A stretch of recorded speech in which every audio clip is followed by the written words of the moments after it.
देखो हमें कह रहे 3, 15, 27, 39 dot dot dot dot dot का कौन सा पद इसके 54वें पद से 132 ज्यादा है।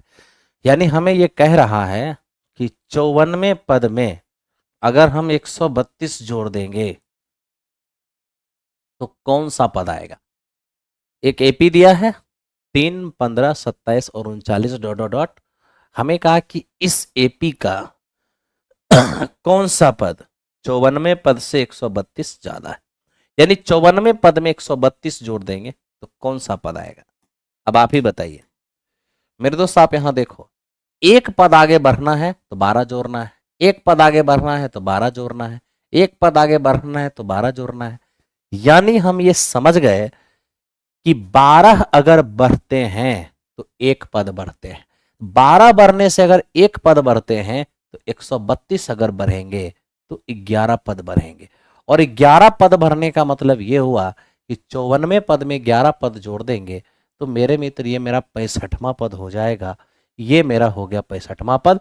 यानी इस क्वेश्चन का आंसर हमारा ऑप्शन नंबर सी हो जाएगा, है ना। चलिए चलते हैं क्वेश्चन नंबर नेक्स्ट। आपको कहीं से कोई दिक्कत नहीं होगा। अरे 1/4 जो होगा ना मेरे दोस्त, कंपेयर करोगे तो 1/4 जो होगा वो 1/x का मान होगा। 1/x अगर 1/4 ही होता है तो x बराबर यहां से भी तो 4 ही होगा। टेंशन क्या लेना है, ठीक है ना। चलिए आगे बढ़िए, हो गया ये। 3 नंबर क्वेश्चन पे आइए मेरे दोस्त। ये क्या कहता है, ये कहता है y अक्ष पर वह बिंदु ज्ञात करें, ठीक है, जिससे ये दोनों पॉइंट इक्वी डिस्टेंट है। ठीक है, अब देखो अगर y एक्सिस पर कोई पॉइंट है तो मेरे दोस्त y का तो मान होगा लेकिन x का मान 0 होगा। ठीक है, तो अगर कोई टर्म y, अगर कोई पॉइंट y एक्सिस पर है तो मेरे मित्र वहां y का मान तो होगा लेकिन x का मान 0 होगा। क्या कोई दिक्कत है? नहीं। हम इस पॉइंट को P मान लेते हैं। ओके, अब मेरे दोस्त एक पॉइंट हमारे पास A है और एक पॉइंट हमारे पास B है। A का कोऑर्डिनेट 6,5 हो गया है और B का कोऑर्डिनेट -4,3 है। देखिए हमसे ये कहा कि y एक्सिस पर कोई एक पॉइंट है जिससे पॉइंट A और पॉइंट B ये दोनों इक्वी डिस्टेंट है। इक्वी डिस्टेंट का मतलब ये हुआ कि AP जितना बड़ा है मेरे दोस्त BP भी उतना ही बड़ा है। तो अगर AP बराबर BP है तो AP स्क्वायर बराबर BP स्क्वायर होगा। बोलिए हाँ या ना। बिल्कुल हाँ। अब AP स्क्वायर निकालेंगे तो x के डिफरेंस का स्क्वायर 0 - 6 का स्क्वायर, y के डिफरेंस का स्क्वायर y - 5 का स्क्वायर, BP स्क्वायर निकालेंगे 0 माइनस माइनस +4 का स्क्वायर और y -3 का स्क्वायर, y -3 का स्क्वायर। ये हो जाएगा 36 + y square 10y + 25, 16 + y square -6y + 9। अब ध्यान से देखिए मेरे दोस्त कि यहां पर y स्क्वायर से y स्क्वायर कैंसिल आउट हो गया। ठीक है, 10y माइनस में 6y आके प्लस हो जाएगा तो माइनस में 4y बचेगा बराबर इधर 16 9 25। अब 16 9 25 से 25 हमारा चला गया, +36 उस पार जाके -36 होगा। फाइनली y बराबर 9 होगा। अब y का मान 9 हो गया यानी इस पॉइंट का कोऑर्डिनेट 0,9 हो गया। आइए यही इस क्वेश्चन का आंसर हो गया। क्या कोई दिक्कत है? नहीं। चलो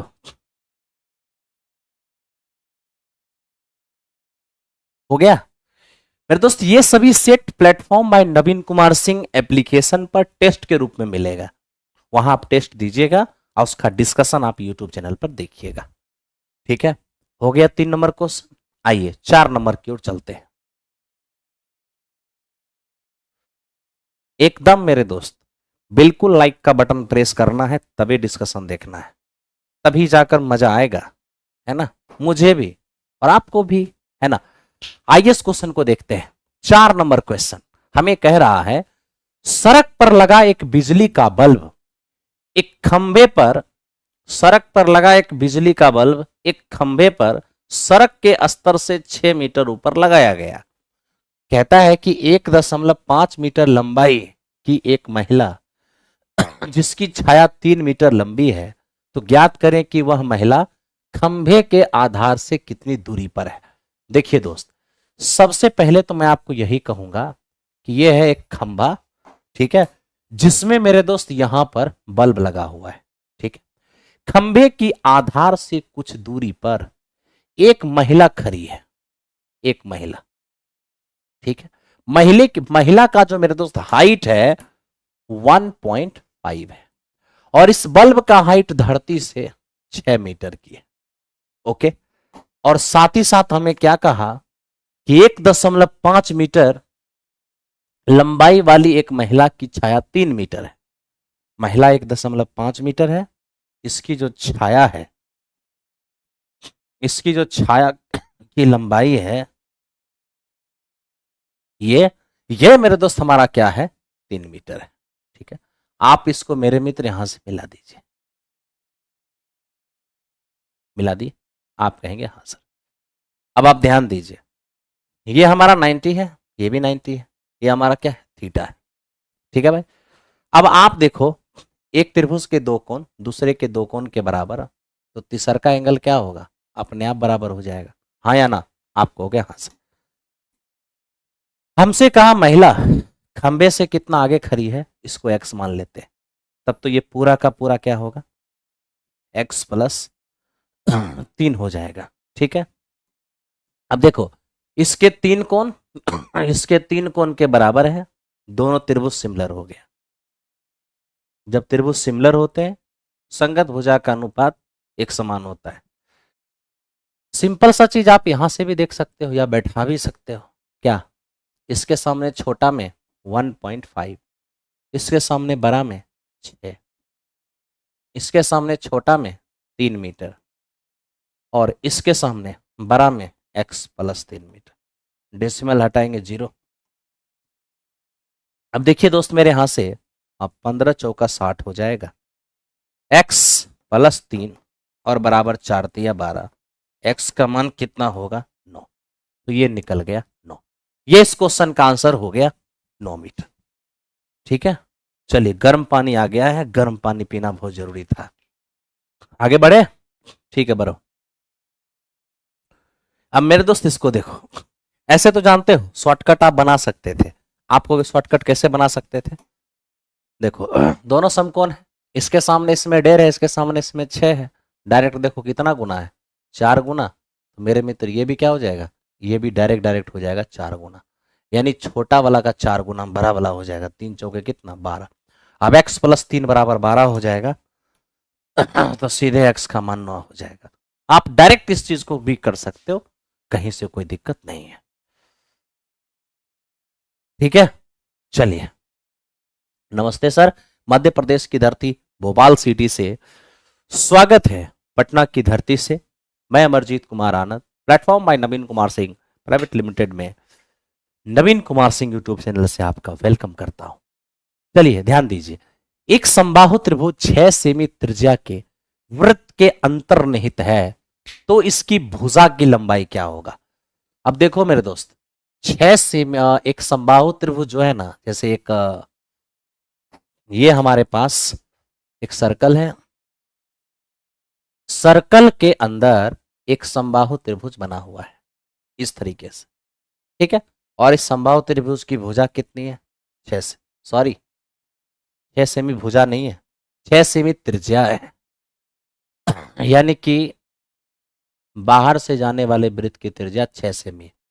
बताइए समबाहु की भुजा क्या होगी। आप सभी को पता होगा कि समबाहु त्रिभुज के बाहर बने हुए वृत्त की जो त्रिज्या होती है वो भुजा बाय √3 होती है। त्रिज्या अगर 6 है, ये हमारा √3 हो गया, तो a बराबर हो जाएगा 6√3, यानी कि इस क्वेश्चन का आंसर ऑप्शन नंबर बी होगा। बहुत ही सिंपल, बहुत ही आराम से आप काम कर सकते हो। चलिए, ये था हमारा क्वेश्चन नंबर 5, छोटे मॉडरेट अच्छे सारे क्वेश्चन अवेलेबल हैं, ध्यान से देखते रहिए। और सबसे बड़ी बात क्या है, कंप्लीट एनसीईआरटी पर आधारित है, ठीक है। एक बिंदु Q से एक वृत्त की स्पर्श रेखाएं 24 सेमी है, क्यू की केंद्र से दूरी 25 सेमी है, वृत्त की त्रिज्या क्या होगी? मेरे मित्र ये देखिए, कई प्रीवियस क्वेश्चन भी इसके अंदर हैं। देखिए एक पॉइंट है मेरे दोस्त क्यू, यहां से कहा गया कि वृत्त पर खींची गई स्पर्श रेखा की लंबाई ये मेरे मित्र 24 सेमी है। इसी पॉइंट से सेंटर के बीच का जो डिस्टेंस है ये हमारा 25 सेमी है। आपको पता होना चाहिए कि त्रिज्या स्पर्श रेखा पर लंब होती है। ठीक है, तो मेरे दोस्त ये हमारे पास आधार है, ये हमारे पास कर्ण है, तो लंब क्या होगा? लंब हमारा 7 सेंटीमीटर हो जाएगा। यानी इस क्वेश्चन का आंसर हमारा 7 सेंटीमीटर हो जाएगा। ठीक है, चलते रहिए, आगे बढ़ते रहिए। देखिए फुल लेंथ टेस्ट वाला डिस्कशन जो है platform by Naveen Kumar Singh, full length test जो कल हुआ था उसका डिस्कशन इसी चैनल पे हुआ है, आप देख लीजिए। हाँ, आप प्लेटफॉर्म चैनल टीचर वाले चैनल पर है ना, आपको नवीन कुमार सिंह चैनल पर उसका फुल लेंथ का डिस्कशन आपको मिलेगा। ठीक है,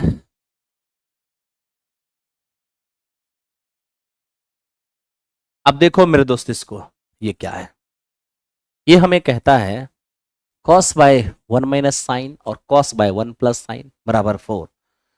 थीटा 0 से बड़ा और 90 से छोटा। 0 से बड़ा और 90 से छोटा का मतलब है कि theta lies in first quadrant. Theta lies in first quadrant. When theta lies in first quadrant all trigonometric functions are positive.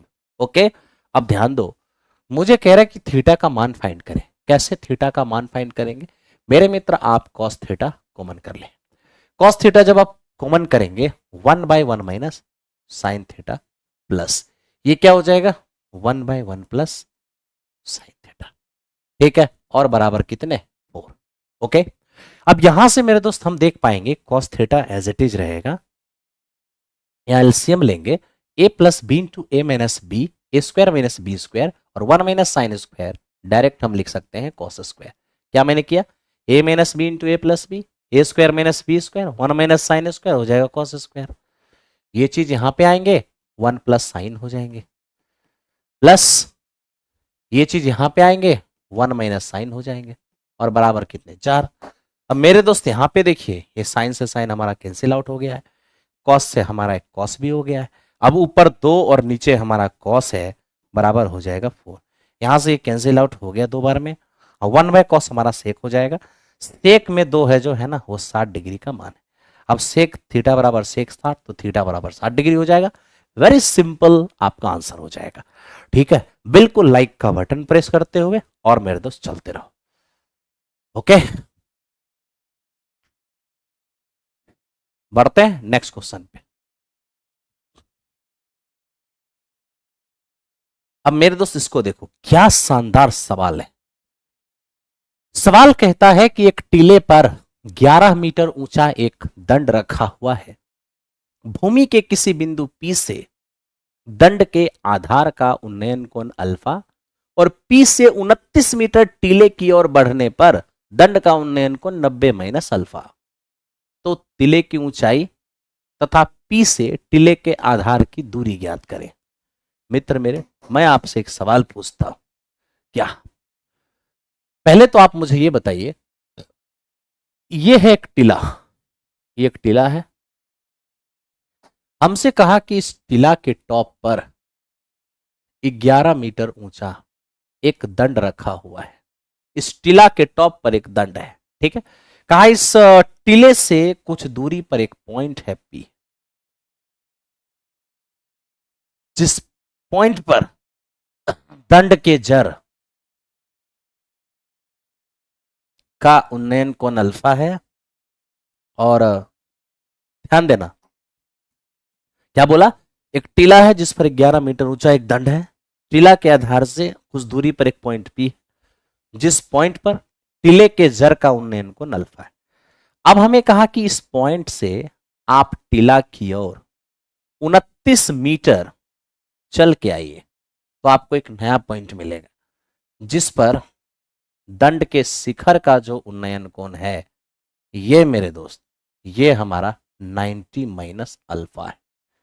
ठीक है, अब हमसे सवाल हम बस इतना चाहते हैं कि अगर हम इसको मिला दें, ठीक है, तो हमसे दो सवाल पूछा। एक पूछा इस टीला की हाइट, इसको y मान लेते हैं, और मेरे दोस्त हमें कहा P से इस दंड की दूरी बताइए, मतलब P से सॉरी इस टीला की दूरी बताइए। तो आप इसको मेरे दोस्त क्या मान लीजिए, x मान लीजिए, ठीक है। अब आप आराम से बनाइए। अब मैं आपसे एक सवाल पूछता हूं कि अगर मैंने इसको x मान लिया तो x में ये 29, तो क्या ये x माइनस 29 नहीं होगा? आप कहोगे हाँ जी सर बिल्कुल होगा, ठीक है। अब आपसे मैं छोटा छोटा सा सवाल पूछता हूं, क्या बताओ, एक बार इस छोटे से समकोण त्रिभुज में चलेंगे तो टेन अल्फा बराबर क्या होगा? तो टेन अल्फा बराबर लंब और बटे आधार, तो हो जाएगा y बाई एक्स। और टेन अल्फा बराबर 1/2 पहले से दिया हुआ है, यहां पर 1/2 जैसे ही आप बैठाएंगे y बाई एक्स, यानी कि x बराबर क्या होगा 2y। कोई बात नहीं। अब एक बार इस बड़े से समकोण में चलिए, बड़े से समकोण, तो मेरे दोस्त क्या होगा 10, इसका एंगल क्या है 90 माइनस अल्फा बराबर 10 90 माइनस अल्फा, यानी 10 थीटा बराबर लंब 11 प्लस वाई और बटे आधार x माइनस 29। 10 90 माइनस थीटा, ये तो हमारा हो जाएगा कॉट थीटा।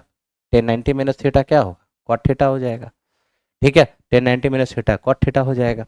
और आप जान रहे हैं कि जब 10 अल्फा हमारे पास 1/2 है तो कॉट अल्फा क्या होगा 2 हो जाएगा, क्योंकि 10 का उल्टा कॉट होता है, 1/2 का उल्टा 2 हो जाएगा। तो लीजिए कॉट अल्फा का मान यहां हो गया 2, ये 11 प्लस वाई और बटे एक्स का ये मान यहां डाल दीजिए 2y और माइनस 29, एक्स का मान यहां पे डाल दी। अब क्रॉस मल्टीप्लीकेशन कीजिए 4y माइनस 58 और ये 11 प्लस वाई, वाई इधर आके 3y होगा, ये जुड़ेगा 69, तो y का मान कितना हो गया, तो y का मान हो जाएगा मेरे दोस्त 23। अब बताइए y का मान अगर 23 है तो x का मान क्या होगा, x बराबर 2y, तो मेरे मित्र 2 गुना 23 है ना, 2 गुना 23 यानी हो जाएगा 46, तो 46 मीटर x का मान आया है ना। अब सॉरी मेरे दोस्त 46 मीटर हमारे x का मान आया है। तो पहला सवाल तो यही पूछा था टिले की हाइट क्या होगी, तो टिले की हाइट तो मेरे दोस्त क्या है यहां ध्यान दो, टिले की हाइट अगर बोलेगा हम बड़ी प्यार से निकालेंगे y, ये हमारा 23 मीटर है, ये हो गया हमारा टिले का हाइट, ठीक है। और 46 हो गया हमारा बिंदु P की टिले से दूरी। तो हमसे दोनों ही क्वेश्चन पूछा था, टिले की ऊंचाई पूछा था, अब बिंदु P से टिले के आधार की दूरी, यानी कायदे से हमारा आंसर 23 और 46 दोनों जाना चाहिए था, लेकिन ऑप्शन के अंदर सिर्फ और सिर्फ 46 है, तो हमें आंसर लगाना पड़ेगा, ठीक है, हमें आंसर लगाना पड़ेगा। ओके बहुत जल्द ही मैं आपको स्टॉक एंड शेयर्स भी पढ़ाने वाला हूं, आप टेंशन मत लो, एकदम हेडेक नहीं लेना है, ठीक है। आइए क्वेश्चन नंबर अब कितने हैं मेरे दोस्त, 9 नंबर पे आइए। 9 नंबर क्वेश्चन है, त्रिज्या 28 सेमी और केंद्रीय कोण 45 डिग्री वाले वृत्त के त्रिज्यखंड का एरिया क्या होगा? ये तो आप जानते हैं, थीटा बटे 360 पाई आर स्क्वायर, यही तो त्रिज्यखंड है। आप कहेंगे हाँ सर 45 अठे, यहां से मेरे तो 7 से कटेगा 4 बार में, 4 से ये 2 बार में, 2 से ये 11 बार में, फाइनली हो जाएगा 308। बहुत ही सिंपल क्वेश्चन था, सारे क्वेश्चन बहुत टफ लेवल के नहीं है, मॉडरेट अच्छे। आगे बढ़िए। अब मेरे दोस्त इसको देखिए, ये क्या है, ये कहता है एक गुलाब जामुन में उसके आयतन का लगभग 30% चीनी की चाशनी होती है, 45 गुलाब जामुनों में लगभग कितनी चाशनी होगी यदि प्रत्येक गुलाब जामुन एक बेलन के आकार का है जिसके दोनों सिरे पर अर्धगोला है। इसकी लंबाई 5 सेमी है और व्यास मेरे दोस्त 2.8 सेमी है। पहले तो आप प्यार से समझिए मेरे मित्र, देखिए एक्चुअली है क्या। हमारे पास ये एक बेलन हो गया, आप कहिएगा हाँ सर। एकदम प्यार से समझना है मेरे दोस्त, ये हमारे पास एक बेलन है। अब हुआ क्या, गुलाब जामुन ऐसा बना है कि बीच में बेलन है और एक अर्धवृत्त इधर से, सॉरी अर्धगोला, और एक अर्धगोला इधर से। ये है पूरा पूरा क्या, गुलाब जामुन। इस गुलाब जामुन की जो कुल लेंथ है, ये मेरे दोस्त हमारे पास कितने है, कुल लेंथ हमारा 5 सेंटीमीटर है। आप तनिक देखिए ये जो पॉइंट और ये जो पॉइंट, ध्यान से आप बताइए मुझे कि अगर इसकी डायामीटर 2.8 है तो क्या मेरे दोस्त ये हमारा व्यास होगा, तो क्या त्रिज्या 1.4 हो जाएगा। आप कहोगे हाँ सर। तो त्रिज्या 1.4, मेरे मित्र मैं ये पूछता हूं कि त्रिज्या सिर्फ इधर ही होता है या त्रिज्या इधर भी होता है। त्रिज्या सिर्फ इधर ही होता है या त्रिज्या इधर भी होता है। आपको इधर भी होता है। 1.4 जो है ना इधर भी होगा और 1.4 इधर भी होगा। टोटल 5 में 1.4 और 1.4 चला जाएगा, यानी 5 में से अगर हम मान लो 2.8 घटा देते हैं तो 2.2 सेमी आएगा। तो मेरे मित्र 5 में से 1.8 हटा देंगे तो यहां से यहां तक जो है 2.2 सेमी हमारे पास आ जाएगा। ठीक है, अब देखो यहां पर क्या हुआ कि हम त्रिज्या भी जान गए, बेलन की हाइट भी जान गए। हमें गुलाब जामुन का वॉल्यूम निकालना होगा क्योंकि आयतन का 30% है क्या मेरे मित्र ये चाशनी। तो हमें सबसे पहले 45 गुलाब जामुन का वॉल्यूम निकालना होगा। पहले एक का निकाल लो। इस गुलाब जामुन में क्या है, बेलन है और आधा गोला पूरा गोला हो जाएगा, यानी एक बेलन हो जाएगा और साथ ही साथ एक गोला हो जाएगा। मेरे मित्र बेलन का क्या होगा volume, pi r²h 4/3 pi r cube. इनमें से पाई r² तो कॉमन ही आ जाएगा, यहां से h यहां से 4/3 और एक पीस r रहेगा।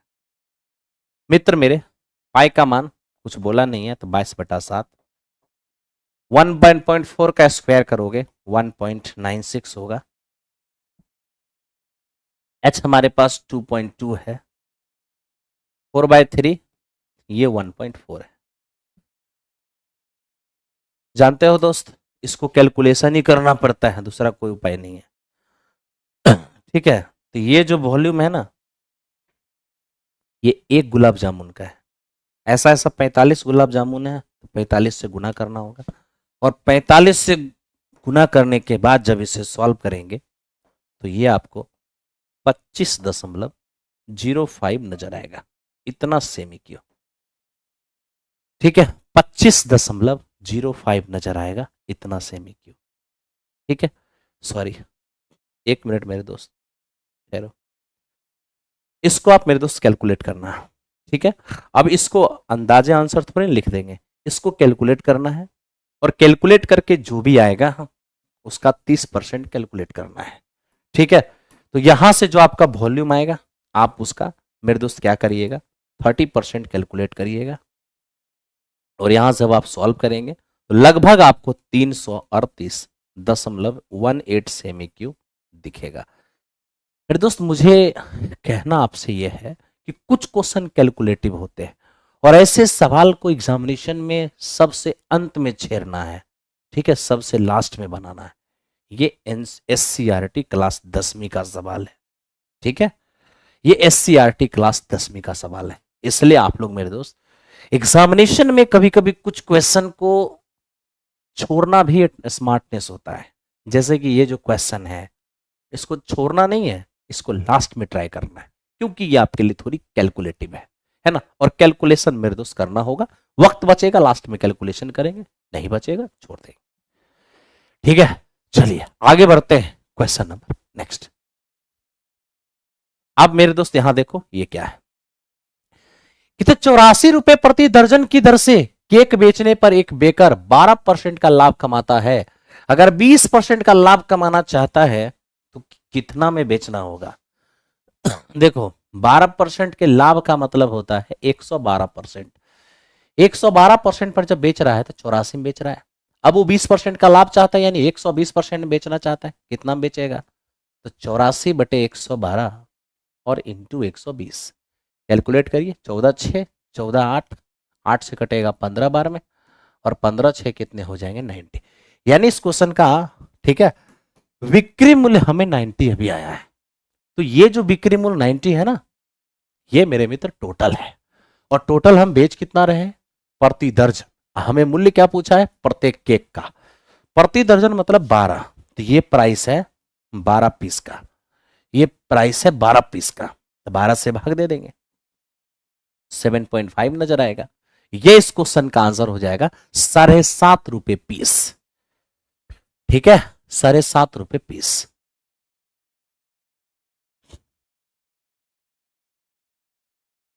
हो गया मेरे दोस्त?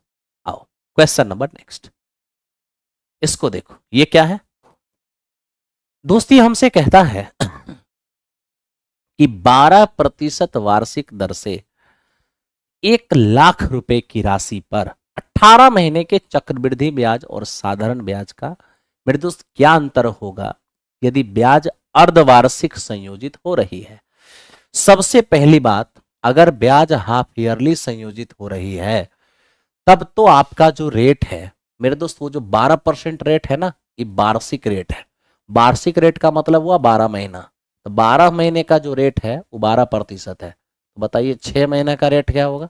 6% हो जाएगा। ठीक है, तो 6% की रेट है।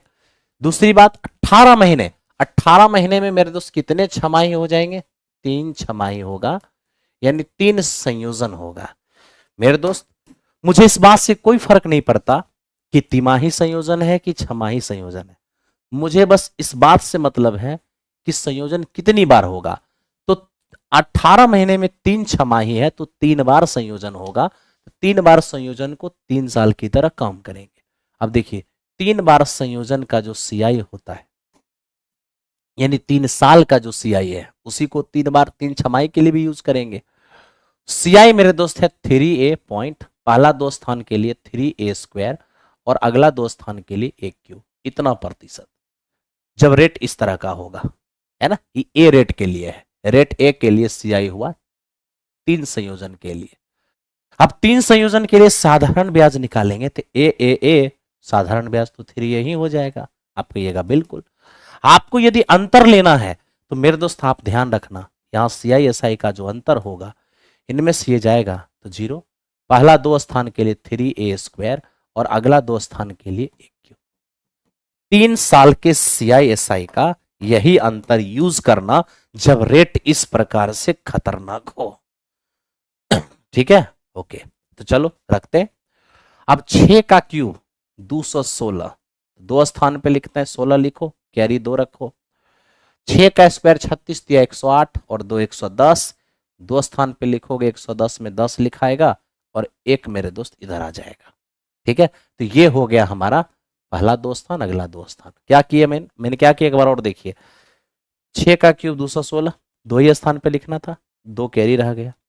6 का स्क्वायर 36 दिया 108, 108 में 2 जोड़ देंगे 110, 110 को 2 ही स्थान पे लिखना है, तो 110 को 2 स्थान पे लिखेंगे तो 10 लिखेंगे, ये जो 1 बचेगा वो इधर आ जाएगा। ठीक है, तो ये हमने निकाल लिया सीआई परसेंटेज, सीआई एसआई का अंतर। अब यही चीज हमको रुपया में निकालना होगा, तो इसको हम गिनेंगे किस पर? 1 लाख पर। कितना? 1 पॉइंट, ठीक है, 1016। प्रतिशत के लिए 00, डेसिमल हटाएंगे तो 4 0 और हो जाएगा। अब मेरे दोस्त यहां से देखो 5 0 से 5 0 तो कट गया, 1 0 बच गया जो ऊपर भाग हो जाएगा। 1111.6 ये इस क्वेश्चन का आंसर होगा, ऑप्शन नंबर सी हो जाएगा। तो मेरे दोस्त ये शानदार आपके लिए रिजल्ट है, आप ध्यान से आप देखिए और काम कीजिए। ठीक है, तो ये था हमारा 12 नंबर क्वेश्चन। अब हम चलते हैं 13 नंबर क्वेश्चन पे, देखते रहिए, प्यार से समझते रहिए। हो गया इतना? आप हो गया? हाँ जी सर। चलो चलते हैं 13 नंबर पर। 13 नंबर क्या है मेरे दोस्त? हमें ये कहता है कि सर ए जो है ना, ए 1/5, 1/5 भाग 12 दिन में पूरा करता है, तब तो पूरा काम 60 दिन में पूरा करेगा। ठीक है। जहां तक बी की बात है, 20%, 20% का मतलब फिर से वही 1/5, तो 1/5 काम ये पूरा करता है 10 दिन में, तो पूरा काम पूरा करेगा मेरे दोस्त 50 दिन में। जहां तक सी की बात रही, सी 1/6, सी 1/6 काम पूरा किया है 8 दिन में, तब तो पूरा काम करेगा 48 दिन में। जहां तक डी की बात है, तो डी को देख रहे हैं कि 1/5 भाग ये कर रहा है 12 दिन में, तो पूरा काम ये करेगा 12×5 = 60 दिन में। मेरे दोस्त अब थोड़ा सा यहां पर ध्यान दो, ये हमारा यहां देखो, ए 60 दिन, बी 50 दिन, सी 48 दिन और डी 60 दिन। हमसे कहा कौन सबसे पहले कर देगा, सबसे कम टाइम जो ले रहा है वही सबसे पहले करेगा, तो सबसे कम टाइम सी ले रहा है, यानी सी सबसे पहले कर देगा। तो इस क्वेश्चन का आंसर हमारा सी हो गया। बिल्कुल मेरे दोस्त, एकदम ऐसे ही लाइक का बटन प्रेस करते हुए चलते रहो, बहुत अच्छा लग रहा है। अंकु जी, स्मृति भारद्वाज जी, अनीता चौरसिया, स्वागत है सभी का। ठीक है, जो सबसे कम टाइम लेंगे वही सबसे पहले खत्म करेंगे, यानी वही सबसे पहले पूरा करेंगे। ठीक है, सबसे कम टाइम सी लगा था, इसलिए मेरे दोस्त सी सबसे पहले करेगा। अब आओ जरा सा इसको देखो, एक मोटर एक मोटर बोट जिसकी चाल शांत जल में 11 है। मोटर बोट शांत जल में 11 यानी कि 11 किलोमीटर पर आवर।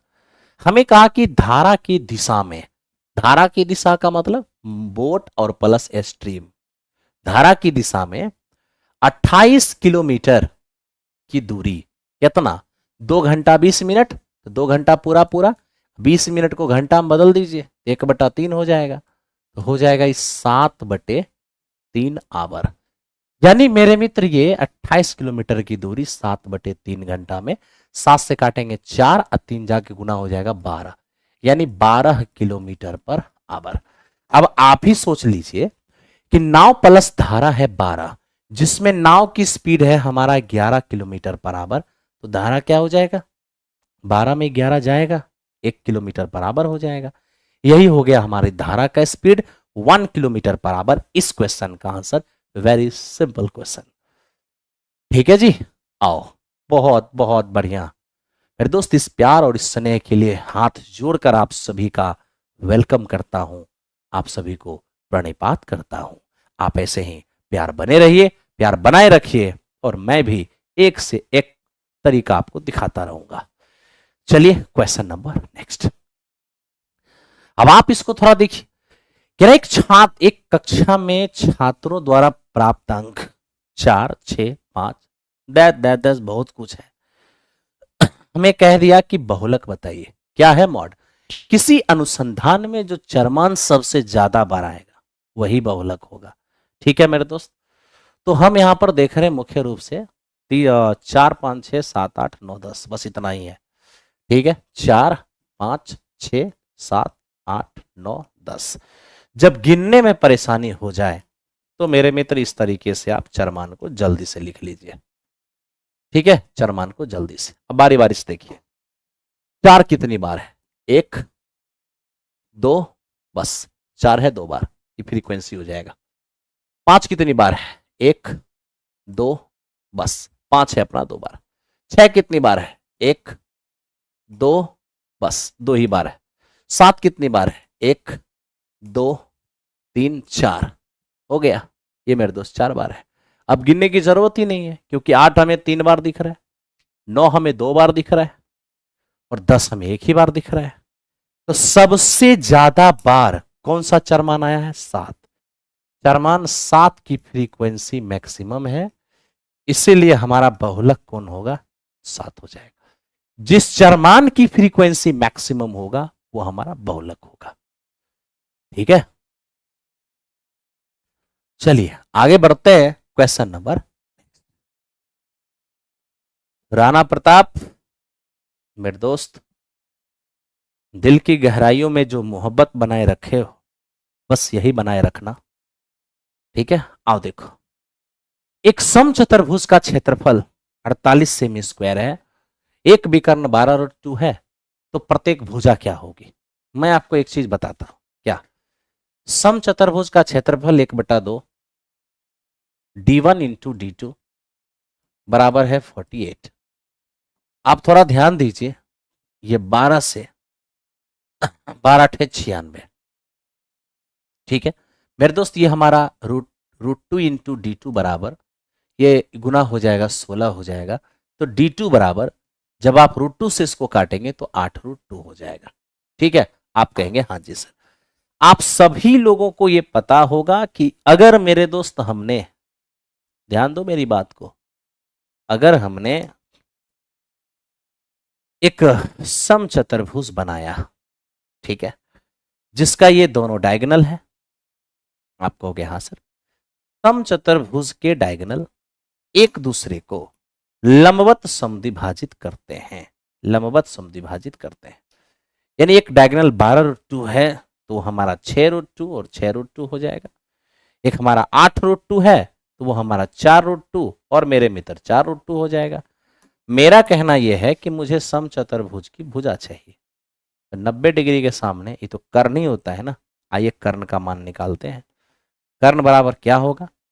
रूट के अंदर लंब स्क्वायर 6√2 का स्क्वायर हो जाएगा 36 दूनी 72 प्लस आधार स्क्वायर 4√2 का स्क्वायर 16 दूनी 32 हो जाएगा। तो इस तरीके से मेरे दोस्त ये हमें रूट के अंदर क्या दिखेगा, थोड़ा समझने की कोशिश करिए। 36 और दूनी 72 होगा और 16 दूनी 32 हो जाएगी। ठीक है, ओके। तो यहां से मेरे दोस्त हमें 2 2 4 और 104 नजर आया। अब 104 नजर आएगा तो मेरे मित्र क्या आंसर होंगे? ऊपर चेक कीजिए। अच्छा अच्छा, कहाँ हम चेक करें? काटने में गलती हो गया। Oh sorry my friend, blunder mistake हो गया। कहाँ ब्लंडर मिस्टेक हुआ है? देखो यहाँ पे ब्लंडर मिस्टेक यहाँ हुआ। 12 चौको 48 होगा ना मेरे दोस्त, 8 लिख दिए, वहीं पे गड़बड़ हो गया। D2 बराबर क्या होगा? 4 दूनी 8। ठीक है, और ये √2 से √2 अपने जगह पे रहेगा। ये D2 बराबर क्या हो जाएगा हमारा? 4√2 हो जाएगा। हाँ मेरे दोस्त आओ ध्यान दो। अब देखो यहां पर मैं आप सभी के लिए एक समचतुर्भुज बना रहा हूं। समचतुर्भुज के डायगोनल एक दूसरे को 90 डिग्री पर बाइसेक्ट करते हैं। तब तो एक हमारा जो डायगोनल है 12√2 वो तो हमारा 6√2 और 6√2 होगा, और ये हमारे पास 4√2 है जो 2√2 और 2√2 होगा। आइए इस समकोण त्रिभुज के अंदर आपको समचतुर्भुज की साइड चाहिए जो इस समकोण का कर्ण है। कर्ण बराबर क्या होगा? अंडर रूट लंब स्क्वायर प्लस आधार स्क्वायर, 6√2 का स्क्वायर 72 हो जाएगा और 2√2 का स्क्वायर 8 हो जाएगा। यानी मेरे दोस्त ये हमारा 80 होगा। 16 × 80 तो 4√5 हो जाएगा। इस क्वेश्चन का आंसर 4√5 हो जाएगा। वेरी वेरी नाइस, बहुत अच्छे मेरे दोस्त, बहुत अच्छे। हाँ ठीक है, ठीक है, बिल्कुल मेरे दोस्त, ऐसे ही लाइक का बटन प्रेस करते रहो और अपनी स्टडी करते रहो। 17 नंबर क्वेश्चन पर आते हैं। हमें कहता है पाई का मान 22/7 का यूज करते हुए उस वृत्त का परिमाप बताइए जिसका व्यास 21 मीटर है। देखिए अर्धवृत्त का परिमाप होता है पाई आर और प्लस 2r। ठीक है, पाई आर प्लस 2r। तो पाई का मान 22/7, अगर हम व्यास 21 दिया है तो त्रिज्या 21/2 हो जाएगा, प्लस ये मेरे दोस्त हमारा 2, त्रिज्या 21/2 हो जाएगा। देखिए 7 से 3 बार में जाएगा, इससे 11 बार में जाएगा, 11 × 33 आ जाएगा और प्लस 21 आ जाएगा। तो मेरे दोस्त ये कितने हो जाएंगे? 54 हो जाएंगे। तो इस प्रकार इस क्वेश्चन का आंसर ऑप्शन नंबर बी होगा, आप सबको पता है। ठीक है, लेकिन ये बात याद रखना, कभी कभी सर्पीले आकृति की जरूरत पड़ती है। अगर यहां से यहीं तक लेते हैं ये सर्पीला आकृति है, ठीक है, लेकिन जब ये इस तरीके से अर्धवृत्त लेते हैं, ये अर्धवृत्त है, तो ये जो परिमाप होते हैं एक्चुअल में, जब पूरा मेरे दोस्त यहां ध्यान देना, जब पूरा वृत्त होता है तो 2πr होता है, आधा हो गया तो आधा कर दीजिए, यहां से यहां निकलेगा, लेकिन ये हमारा डायमीटर है जिसमें इधर तिरछा हो जाएगा, तो मेरे भाई यहां पर पाई आर हो जाता है और ये हमारा 2r हो जाता है। लेकिन अगर मुझे इतना ही दूर की जरूरत है तो सीधा सीधा 2πr का आधा कर देंगे, πr हो जाएगा। यानी ये उस अर्धवृत्त का परिमाप है जिसमें व्यास नहीं लेना है, व्यास नहीं लेना है। हाँ ठीक है दीपक, हम उसको भी पूरा कर देंगे। ओके चलो, ये था हमारा 17 नंबर क्वेश्चन। आओ 18 नंबर क्वेश्चन पे चलते हैं। 18 नंबर क्वेश्चन कह रहा है A11, 23 और 17 का एवरेज है 15, AB 12, 25 और का एवरेज है 16, A बाई बी क्या होगा। अब देखिए इसका एवरेज अगर 15 दिया है, एवरेज 15 दिया है, तो कंफर्म है मेरे दोस्त इसका योगफल क्या होगा। चार संख्या का एवरेज अगर 15 है तो योगफल होगा 15 चौको 60। यहां से बराबर क्या निकलेगा 60 और माइनस 7 3 10 और 1 11। ठीक है, और मेरे दोस्त ये हमारा 3 1 4 हो जाएगा 5, यानी ए का मान कितना होगा 9। ठीक है, 10 1 11 4 1 5, बिल्कुल ए का मान 9 हो जाएगा। अब देखिए इन चारों का एवरेज है 16, तो ए प्लस बी ये दोनों को जोड़ देंगे तो मेरे दोस्त हो जाएगा 37। चार संख्या का एवरेज अगर 16 है, योगफल होगा 16 चौको 64। अब यहां a प्लस बी कितना होगा 7, और 5 में से 3 गया तो 2।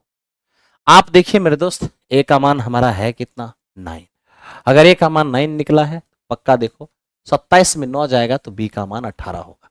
हमें क्या चाहिए, हमें चाहिए a अपॉन बी। तो a हमारा 9 है, b निकला है 18, फाइनली 1/2 सी नंबर इस क्वेश्चन का आंसर हो गया। ठीक है, उम्मीद करें कि आपको समझ में आया होगा, बिल्कुल आ रहा होगा।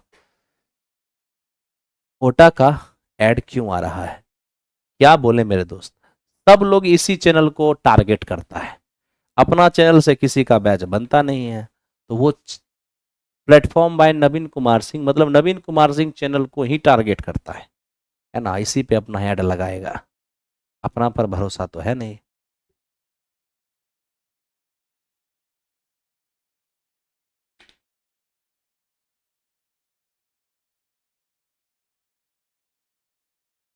डायरेक्टेड चैनल एक टारगेट कर देता है, चैनल पर क्लिक करोगे बस प्रचार देने लगेगा, है ना, लेकिन कोई फर्क नहीं पड़ता, ये सब ओछी हरकत से कुछ होने वाला नहीं है। अब यहां देखिए दोस्त, ये हमारा P और ये हमारा Q। अब ये आप समझ सकते हैं कि ये हमारे P का मान है और मेरे भाई ये हमारे Q का मान है। ठीक, हमें कह रहा है क्या कि यहां पर ABMR प्राइम नंबर है, तो अगर AMR BM ये सब प्राइम नंबर है, तो प्राइम नंबर है तो कुछ कॉमन उमन तो आना है नहीं, सेपरेट सेपरेट में। हमें सीधा सीधा कह दिया कि आप P और Q का HCF बताओ। मेरे दोस्त HCF वो होता है जो दोनों में कॉमन होता है। आप देखिए MR इसमें भी आपको दिखेगा और MR इसमें भी आपको दिखेगा, इसका मतलब इसका जो है मेरे दोस्त HCF क्या हो जाएगा MR हो जाएगा, इसका HCF MR हो जाएगा। ठीक है, चलिए आगे बढ़ते हैं, क्वेश्चन नंबर नेक्स्ट। मेरे दोस्त मैं अपने सारे बैच में ज्योमेट्री पढ़ा रहा हूं, है ना, और बीच बीच में हम मेंसुरेशन की भी शुरुआत करेंगे। ठीक है, आप चिंता मत करो, 3.0 को जितने बेहतरीन तरीके से मैं सजा रहा हूं, 4.0 भी अपने गति से चल रहा है, बस आप देखते रहिए। ठीक है छोटू, आपकी बात पे ध्यान रखा जाएगा। अब देखो यहां पर क्या है मेरे दोस्त, ये हमें कह रहा है x+1, x+1 को हम 1 + x भी लिख सकते हैं। ठीक है, ओके 1 + x, साथ ही साथ मेरे दोस्त इसको हम 5 + x लिख सकते हैं, साथ ही साथ मेरे दोस्त इसको हम 17 + x लिख सकते हैं। आप कहोगे हाँ, और इसको मेरे दोस्त अगर हमारा मन होगा 53 + x भी लिख सकते हैं। आप कहोगे हाँ जी सर। जानते हो इसका मतलब ये हुआ कि 1 5 17 और 53, 1 5 17 और 53 प्रत्येक में अगर x जोड़ दिया जाए तो क्या हो रहा है, इन दोनों का जो रेशियो है और इन दोनों का जो रेशियो है वो आपस में प्रपोर्शन बना रही है। ठीक है, कभी भी ऐसा प्रश्न आ जाए कि सबके साथ कुछ ऐड किया जाए या सब में कुछ घटाया जाए, मतलब चार वैल्यू ले लिया और चारों में कुछ ऐड कर दिया या चारों में कुछ घटा दिया, उसके बाद अगर ये प्रपोर्शन बनाती है तो जो चीज ऐड या घटाया या जोड़ा जा रहा है उसकी आप डायरेक्ट लंबाई निकाल सकते हो। कैसे डायरेक्ट निकालोगे वो देखो, ध्यान दो, बाहरी बाहरी वैल्यू को गुना करो, गुना किया, फिर अंदर अंदर वाले वैल्यू को गुना करो, 17×5 = 85, इसका डिफरेंस ऊपर ले लो। ठीक है, फिर मेरे दोस्त जिनको जिनको गुना किया है उन्हीं को जोड़ दो, 53 और 1 मेरे मित्र हो जाएगा 54, 17 और 5 मेरे मित्र हो जाएगा 22। तो बाहर बाहर गुना अंदर अंदर गुना का अंतर ऊपर लिखना है, फिर बाहर बाहर जोड़ो अंदर अंदर जोड़ो और योगफल का अंतर मेरे मित्र नीचे लिखो। तो आप ऊपर भी देखोगे 32, नीचे भी देखोगे 32। फाइनली मेरे दोस्त x का मान हमारा क्या हो गया, 1 हो गया। यानी क्या ऐड करना है वो डायरेक्ट निकल गया।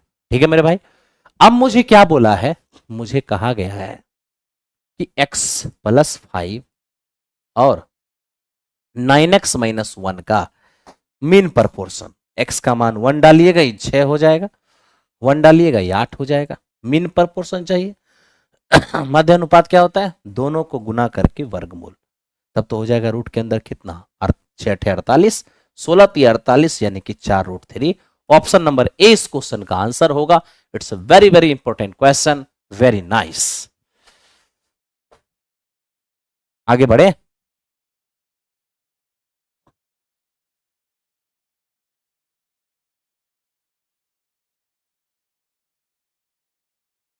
अरे आपस में बात करोगे कि ध्यान दोगे डिस्कशन पे। मेरे दोस्त यही वो फास्ट रिवीजन कोर्स है जिसके अंदर मैं फास्ट में रिवीजन करा रहा हूं। इसके अंदर मैंने 2 टॉपिक खत्म कर रखा है, एक पॉलीगन खत्म कर दिया, ट्रिग्नोमेट्री खत्म कर दिया और अर्थमेटिक में टाइम एंड डिस्टेंस खत्म कर दिया है। आज ट्रेन स्टार्ट हुआ है, यानी 5 टॉपिक इस बैच के अंदर फिनिश हो गया है। ये फास्ट रिवीजन आपका चल रहा है। आप में से जिनको फास्ट रिवीजन की जरूरत होगी, रिवीजन करना चाहते हैं, वो आके इसमें ऐड हो जाइएगा। बाकी कोई जबरदस्ती नहीं है। ठीक है, इसके अंदर अच्छा खासा लगभग 10,000 बच्चे, 10,000 के आसपास बच्चे इसमें ऐड हो चुके हैं। तो अगर आप लोगों में से भी किसी को जरूरत होगा तो आप भी मेरे दोस्त इस बैच के अंदर ज्वाइन कर जाना। अगर जरूरत नहीं है तो कोई बात नहीं।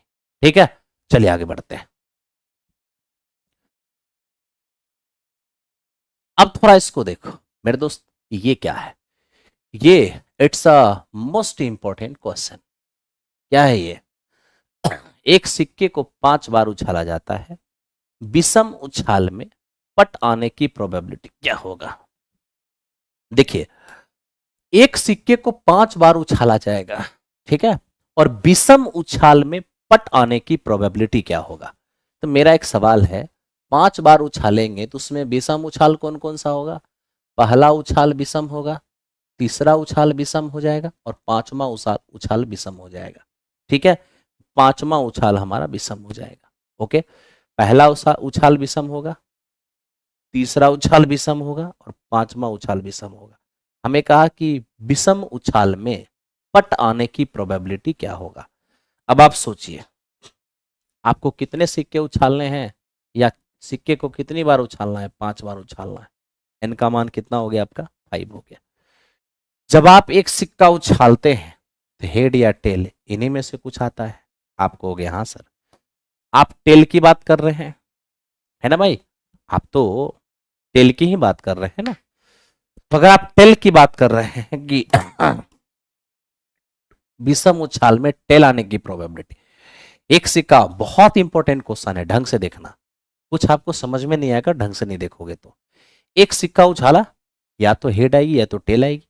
हम टेल आने की प्रोबेबिलिटी मांगे, तो हम टेल आने की प्रोबेबिलिटी को अगर पी से लिखते हैं तो मेरे मित्र टेल आएगा तो एक ही बार आएगा और इवेंट कितने होंगे, 2 होंगे, यानी कि टेल आने की प्रोबेबिलिटी 1/2 हो जाएगी। ठीक है मेरे दोस्त, टेल नहीं आने की प्रोबेबिलिटी को हम क्यों मान लेते हैं, किसी के हेड आने की प्रोबेबिलिटी प्लस टेल आने की प्रोबेबिलिटी, मेरे मित्र दोनों का योगफल 1 होगा। ठीक है तो ऐसा कर दो, टेल आने की प्रोबेबिलिटी 1/2, टेल नहीं आने की प्रोबेबिलिटी, एक में से आने की प्रोबेबिलिटी घटा दो, नहीं आने की प्रोबेबिलिटी अपने आप आ जाएगा। ठीक है, तो ये हो गया सफलता पाने की प्रोबेबिलिटी, आइए हुआ सफलता नहीं पाने की प्रोबेबिलिटी। ठीक है मेरे दोस्त, हम यहां पर ऑड उछाल, इवन उछाल, इस पर हेड आने टेल आने की प्रोबेबिलिटी जब भी हम पूछेगा तो हम यहां पर मेरे दोस्त एक कंसेप्ट यूज करेंगे। प्रोबेबिलिटी को जब आप डीप से पढ़ेंगे एक कंसेप्ट यूज करेंगे, कौन सा मेरे मित्र, ये एनसीआर। ठीक है, NCR p to the power n और q to the power n-r।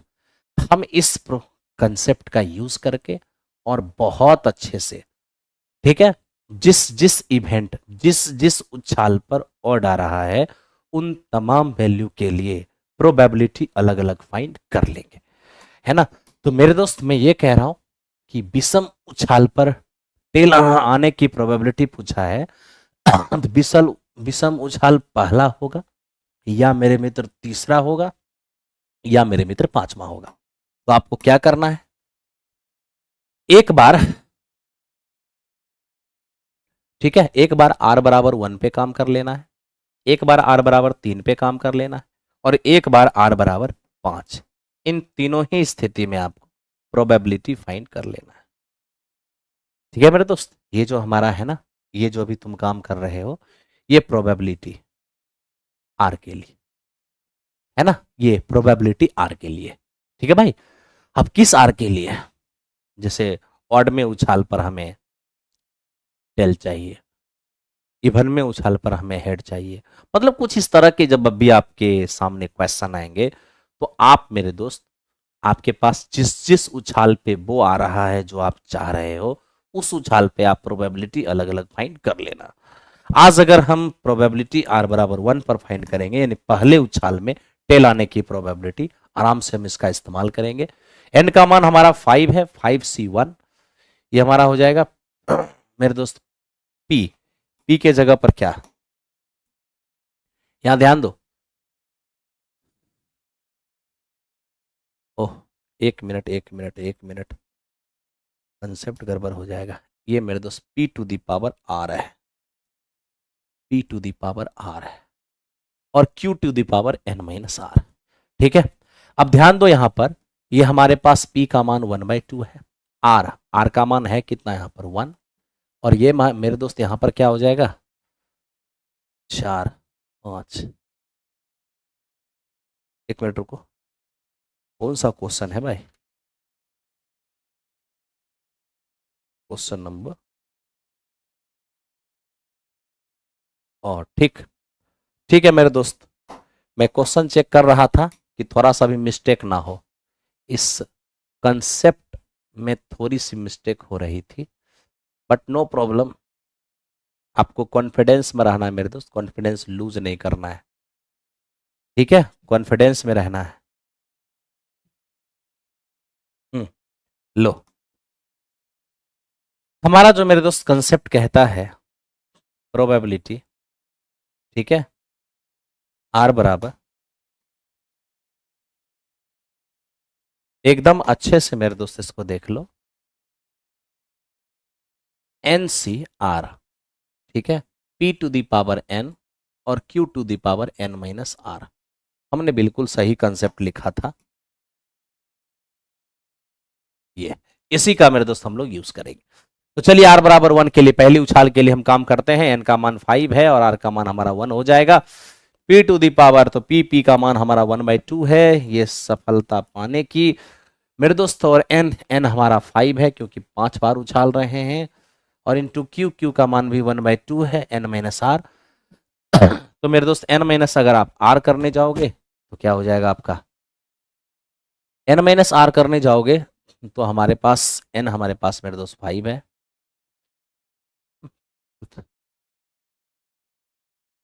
क्या लिख रहे हो सर, समझ में नहीं आ रहा है,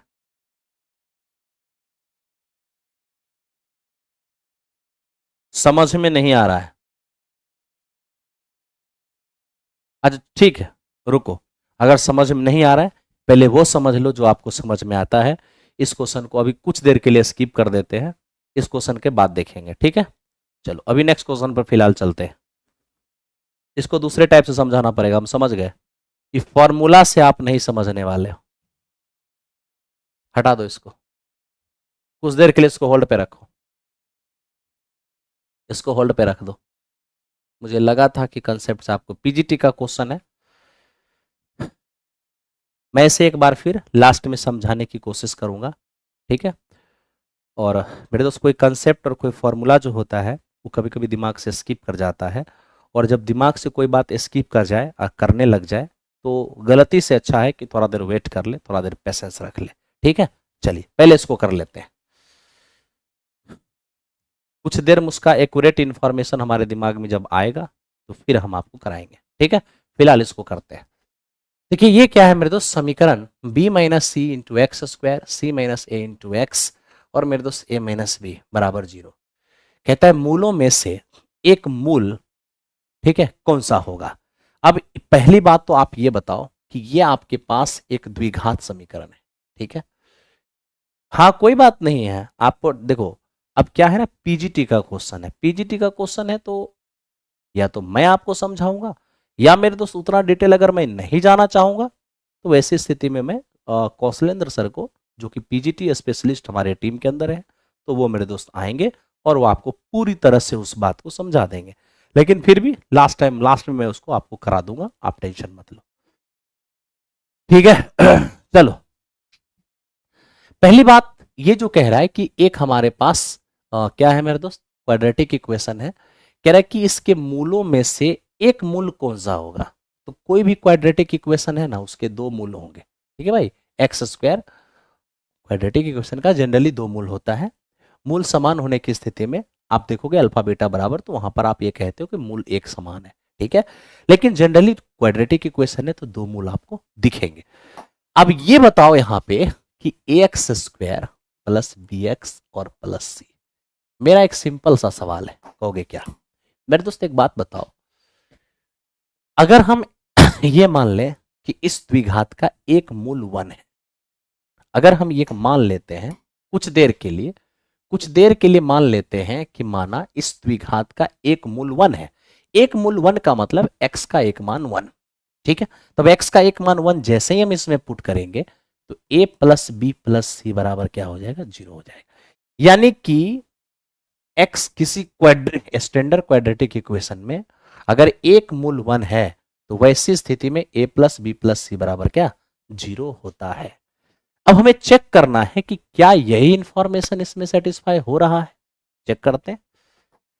जैसे ही हम x का मान मेरे दोस्त इसमें 1 पुट करते हैं तो बताइए यहां पर आपका b माइनस सी रह जाएगा, यहां पर आपका c माइनस ए रह जाएगा और यहां पर आपका मेरे दोस्त a माइनस बी रह जाएगा। आप ध्यान से देखें, c से c गया, b से b गया, a से a गया, बिल्कुल मेरे दोस्त 0 हो गया।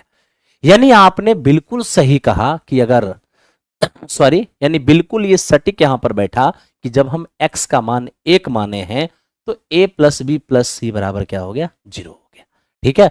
तो मेरे दोस्त इसका मतलब यह है कि इस द्विघात का एक मूल 1 अवश्य है, ठीक है। तब जब एक मूल 1 हमें पता चल गया, यानी इस द्विघात का एक मूल हमें 1 पता चल गया, तो दूसरा ही मूल चाहिए ना, तो दूसरा मूल को हम अल्फा मान लेते हैं। क्या मान लेते हैं, अल्फा। अब दूसरा मूल को हम जैसे ही अल्फा मानेंगे तो आपने मेरे दोस्त पढ़ा होगा क्या, मूलों का योगफल, तो अल्फा प्लस 1, एक मूल अल्फा एक प्लस 1, तो मूलों का योगफल क्या होता है, minus b by a, minus b by a minus x का गुणांक बी होता है, ये हो गया सी माइनस ए और बाई ए, तो मेरे दोस्त ए के स्थान पर क्या है, बी माइनस सी। अब यहां से हम अगर देखेंगे तो अल्फा प्लस 1 और बराबर ये हमारा हो जाएगा a माइनस सी और by b minus c. Alpha निकालना चाहेंगे तो a माइनस सी 1 जाएगा उस पर माइनस में, बाई बी माइनस सी ये माइनस 1 हो जाएगा। यहां से अल्फा बराबर ये तो b माइनस सी ही रहेगा, यहां जैसे ही आपका b माइनस माइनस प्लस सी जाएगा, सी से सी कटेगा तो a माइनस बी बचेगा। यानी ये मेरे दोस्त आपका एक शून्यक हो जाएगा जो ऑप्शन नंबर बी के अंदर है। तो बी इस क्वेश्चन का आंसर हो गया। ये क्वाड्रेटिक इक्वेशन का बहुत ही महत्वपूर्ण क्वेश्चन में से एक था। ठीक है, तो ये हमारा क्वाड्रेटिक इक्वेशन का बहुत ही महत्वपूर्ण क्वेश्चन में से एक था।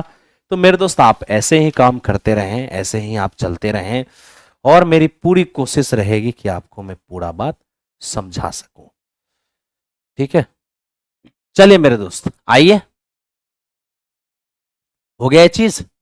चलो ठीक, अब मेरे दोस्त वापस आओ और वापस उसी क्वेश्चन पे आओ, क्योंकि आप में से कुछ बच्चे ये लिख रहे हैं कि सर प्लीज उसे बता ही दो। चलो ठीक है, मैं इसे कंसेप्ट का यूज करके बता देता हूं। ओके, बाकी कंडीशनल प्रोबेबिलिटी को एक बार सर से मेरी रिक्वेस्ट रहेगी, कौशलेंद्र सर से, कि वो आपको कंडीशनल प्रोबेबिलिटी करा देंगे। ठीक है, चलिए तो हम इसको कंसेप्ट के यूज से ही मेरे दोस्त आपको करा देता हूं। एक सिक्के को 5 बार उछाला जाता है, विषम उछाल में पट आने की प्रोबेबिलिटी क्या होगा? पहली बात तो ये बताइए, एक सिक्के को अगर एक बार उछाला जाएगा तो या तो हेड आएगी या तो टेल आएगी। आप कहोगे हाँ जी सर बिल्कुल। तो मेरे भाई मैं अगर ये कहता हूं कि टेल आने की प्रोबेबिलिटी, तो टेल आने की प्रोबेबिलिटी 1 और अपॉन 2। टेल एक बार आएगा, घटना 2 है तो 1 अपॉन 2। अब टेल आने की प्रोबेबिलिटी को 1/2 निकाले हैं और जिसे हम P से लिखे हैं, तो टेल नहीं आने की प्रोबेबिलिटी को हम Q कहते हैं। और टेल नहीं आने की प्रोबेबिलिटी क्या होगा? 1 माइनस टेल आने की प्रोबेबिलिटी, यानी ये हमारे पास 1/2 हो जाएगा। ठीक है, अब क्या करें? तो मेरे दोस्त ये टेल आने की प्रोबेबिलिटी है और ये टेल नहीं आने की प्रोबेबिलिटी है। ओके, हमें क्या बोला कि 5 बार उछालेंगे तो विषम उछाल में पट आने की प्रोबेबिलिटी। देखिए मेरे दोस्त, विषम उछाल या तो पहला उछाल विषम उछाल होगा, या तीसरा उछाल विषम उछाल होगा, या 5वां उछाल विषम उछाल होगा। तो जोन जिस उछाल पर बोला है मेरे दोस्त, मैं उसे आर से डिनोट कर देता हूं। 5 बार उछालना है तो एन का मान क्या होगा? 5 हो जाएगा। ठीक है, ऑड में उछाल में हमें पट चाहिए, कोई बात नहीं, एक सिंपल सा कंसेप्ट हम यहां पर यूज कर रहे हैं। मैंने अभी भी कहा कि मैं कंसेप्ट यूज करके आपको बताता हूं कि मेरे दोस्त इस तरीके से ऑड में उछाल में हमें पट चाहिए, हमें हेड चाहिए। इसके लिए प्रोबेबिलिटी का एक सिंपल सा आपके सामने कंसेप्ट लिख रहा हूं कि मेरे दोस्त प्रोबेबिलिटी ऑफ आर बराबर NCR P to the power r, और मेरे दोस्त Q to the power N minus r. इससे डायरेक्ट प्रोबेबिलिटी आपका निकलेगा। ठीक है मेरे दोस्त, अब ध्यान दो, तीनों पर करते हैं। एक बार प्रोबेबिलिटी r बराबर 1 पे निकाल लेते हैं। निकालिए, n का मान 5 है, r का मान 1 है, p का मान 1/2 है, r का मान 1 है, p का मान 1/2 है, r का मान मेरे दोस्त ये हो जाएगा 5 माइनस 1 यानी कि 4 हो जाएगा। फाइनली यहां से आप देख पाएंगे 5, ये हमारा 1/2 है, ये हमारा 1/16 होगा, यानी आपका 5/32 आ जाएगा। ठीक है, इसी तरह से मेरे दोस्त प्रोबेबिलिटी r बराबर 2 के लिए निकालिए। 2 के लिए निकालिएगा, n का मान 5 है, 5 से 2 हो जाएगा 1/2।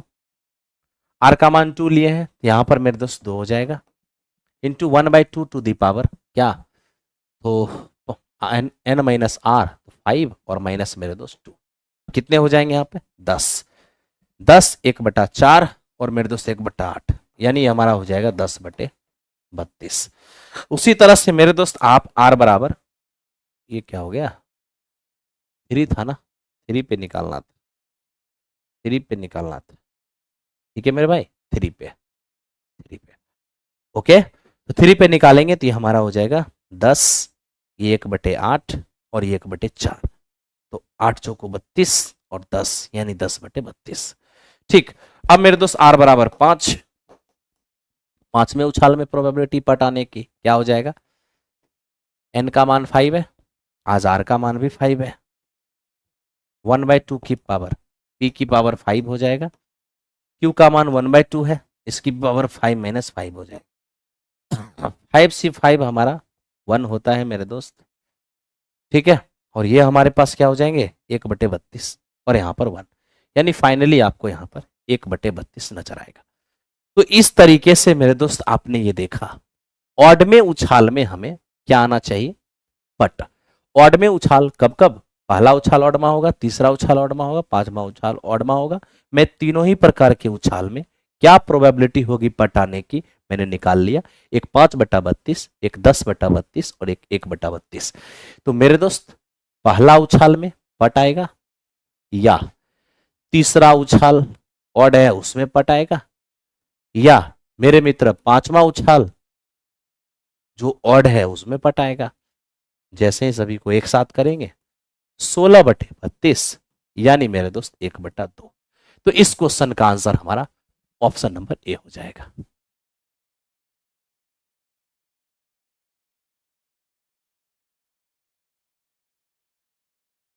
मेरे दोस्त कुछ क्वेश्चन में तो टाइम लगेंगे, और ये उस टाइप का क्वेश्चन है तो मैं क्या करूं, सॉल्व करना भी मेरी जिम्मेदारी थी, मैंने करा दिया। ठीक है, समझ जाने के बाद टाइम नहीं लगेगा, आप जल्दी कर पाओगे। ओके, चलो नेक्स्ट क्वेश्चन। अब मेरे दोस्त इसको देखो, ये क्या है, ये लॉगरिथम लॉगरिथम का क्वेश्चन है, ध्यान से देखना। देखो हमें कहा गया एक टर्म, ये हमारा दूसरा टर्म और ये हमारा तीसरा टर्म, हमें कह रहा है कि 3 टर्म समांतर श्रेणी में है, तो बताइए x का मान क्या होगा, है ना। तो सबसे पहले मैं आपको ये बताता हूं, ये a है, ये b है और ये c है। 3 टर्म समांतर श्रेणी में है, दूसरा माइनस पहला, तीसरा माइनस दूसरा। जब 3 टर्म समांतर श्रेणी में होगा, t2 माइनस t1 बराबर t3 माइनस t2, यहां से 2b और बराबर a प्लस c, यानी कभी भी 3 टर्म समांतर श्रेणी में होगा तो बीच वाले का डबल फर्स्ट और लास्ट के योगफल के बराबर होगा। तो लीजिए मेरे दोस्त, बीच वाले का डबल, तो 2 बीच वाले का double log 3 to the power x minus 2 बराबर फर्स्ट और लास्ट का योगफल, ये हमारा हो जाएगा log 3 और प्लस वो हमारा हो जाएगा log 3 to the power x plus 4। अब मेरे दोस्त क्या करना है, ये गुना वाली चीज जो है वो पावर में आ जाएगा, तो ये हमारे पास हो जाएगा log 3 to the power x minus 2 की होल स्क्वायर बराबर log m plus log n, ये क्या होगा log m into n, log m और मेरे दोस्त ये हमारा n। ठीक है, अब हम क्या करेंगे, दोनों तरफ से log छोड़ देंगे, log छोड़ देंगे तो ये मेरा क्या होगा 3 टू दी पावर x, एक काम करिए 3 टू दी पावर x को कुछ मान लीजिए, 3 टू दी पावर x को मैं a मान लेता हूं, ये क्या हो जाएगा a माइनस 2 की होल स्क्वायर हो जाएगा। इधर से मेरे दोस्त 3 इंटू ये a प्लस 4 हो जाएगा। काम करेंगे a square minus 4a plus 4 बराबर ये 6a और मेरे दोस्त प्लस में हो जाएगा 12। तो a स्क्वायर 6 से इधर आएगा 10a हो जाएगा, और मेरे दोस्त 12 आ जाएगा तो हमारा 8 हो जाएगा बराबर 0।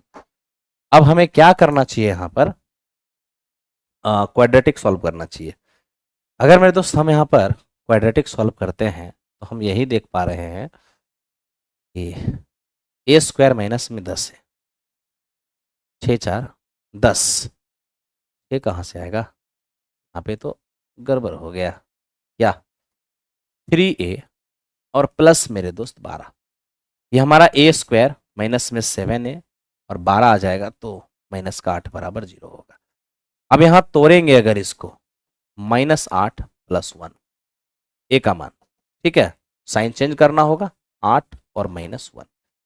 तो लीजिए आपने 3 टू दी पावर x को a माना था, 3 टू दी पावर x जिसे आपने a माना, a का 2 मान आया, एक 8 आ गया, और 3 टू दी पावर का एक x मान -1 आ गया। आपसे मेरे दोस्त x का मान मांगा है, अगर x का मान निकालना है तो आपको log लगाना होगा, दोनों तरफ log लगा दीजिए। इधर आपके पास, इधर भी मेरे दोस्त आप log लगाइए, क्या हो जाएगा इधर, इधर हम यही देख पा रहे हैं कि x हमारा गुना में आ जाएगा log 3 और बराबर में log 8, ज्यादा से ज्यादा करेंगे log 8 और बाय में log 3, जो मेरे दोस्त हमारा हो जाएगा log 8 log a by log b, यहां ध्यान दो log a और बाय में log b, ये मेरे दोस्त क्या होता है log a to the power b। ठीक है, ओके, तो log 8 by log 3 log 8 to the base 3 हो जाएगा। ये हमारा x का एक मान हो गया। ठीक है मेरे दोस्त, तो ये हमारे पास ऑप्शन में है अवेलेबल, ये हमारा आंसर हो जाएगा। ये नहीं हो सकता है क्योंकि log लगाएंगे तो माइनस में आ जाएगा, और log माइनस के लिए मेरे दोस्त डिफाइन नहीं है, इसलिए ये पॉसिबल नहीं है, ये हमारा पॉसिबल नहीं है। अब देखो मेरे दोस्त, यही सबसे दिक्कत होता है। अब एक क्वेश्चन थोड़ा सा अच्छा क्या आ गया कि आप लोग का लाइव ही खत्म हो जाता है। ठीक है, और आपका जब लाइव खत्म होता है तो इस बात का ये इंडिकेशन हो जाता है कि आप शिक्षक बनने के लिए प्रिपेयर नहीं समझ रहे हैं खुद को। आपको प्रिपेयर होना पड़ेगा, आपको झेलना पड़ेगा, आपको अच्छे क्वेश्चन करने पड़ेंगे। ठीक है, आप अगर सिर्फ छोटे छोटे क्वेश्चन में अगर खुश होते हैं, अच्छा क्वेश्चन आते ही आपका लाइव अगर डाउन होता है, तो ये आपके लिए दुर्भाग्य है। बाकी life is yours, your life your choice. चलिए आइए ध्यान दीजिए, यदि समीकरण 2x प्लस 3y बराबर 7, 2x plus a plus by बराबर 28 के अनंत हल हैं, तो बताइए कौन सा सही होगा। अगर अनंत हल है तो a1 बाय a2 बराबर b1 बाय b2 बराबर c1 बाय c2। ठीक है, अब आप थोड़ा सा इस बात को देखिए। देखिए जब a1 बाय a2 करिएगा तो मेरे दोस्त ये हमारे पास a1 यहां पर 2 है और a2 यहां पर 2a है, तो 2a हो जाएगा बराबर b1 यहां पर मेरे दोस्त 3 है और b2 देखिए यहां पर a प्लस b है, 2 से 2 तो चला गया, फाइनली a प्लस b और बराबर मेरे दोस्त ये हमारा 3 हो जाएगा। बात को समझिए, ये हमारे पास क्या हो जाएगा a प्लस b और बराबर 3 है। यहां से b बराबर क्या हो जाएगा 2a, तो b बराबर 2a इस क्वेश्चन का आंसर हो जाएगा। ऑप्शन नंबर बी, कहीं से आपको दिक्कत नहीं होगा। ठीक है, ध्यान दीजिए। अब देखिए हमें क्या कहा, इसको समझिए। ये कहता है गणित में व्याख्याता के पद के लिए, मतलब लेक्चरर के पोस्ट के लिए 4 अभ्यर्थी हैं और 5 व्यक्तियों के वोट के द्वारा उन चारों का सिलेक्शन होगा। उन तरीकों की संख्या कितनी होगी जिनमें वोट दिया जा सकता है। अब आप खुद बताइए दोस्त मेरे, 4 लेक्चरर, 4 विद्यार्थी हैं, ठीक है, और लेक्चरर के लिए, गणित के लेक्चरर पद के लिए 4 अभ्यर्थी हैं, लेकिन उन 4 अभ्यर्थियों को चुनने के लिए 5 आदमी हैं।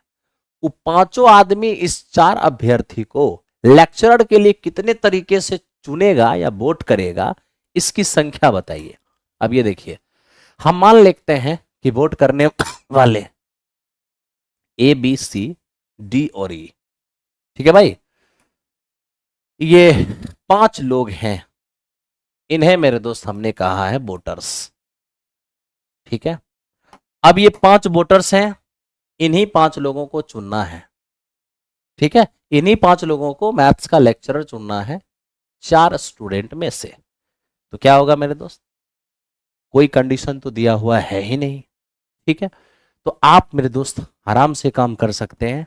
क्या आप सीधे कह सकते हैं कि पहला वोटर्स उन चारों में से किसी को भी चुन सकता है, दूसरा वोटर्स भी उन चारों में से किसी को भी चुन सकता है, तीसरा वोटर्स भी उन चारों में से किसी को भी चुन सकता है, चौथा वोटर्स भी उन चारों में से किसी को भी चुन सकता है, और 5वां वोटर्स भी उन चारों में से किसी को भी चुन सकता है।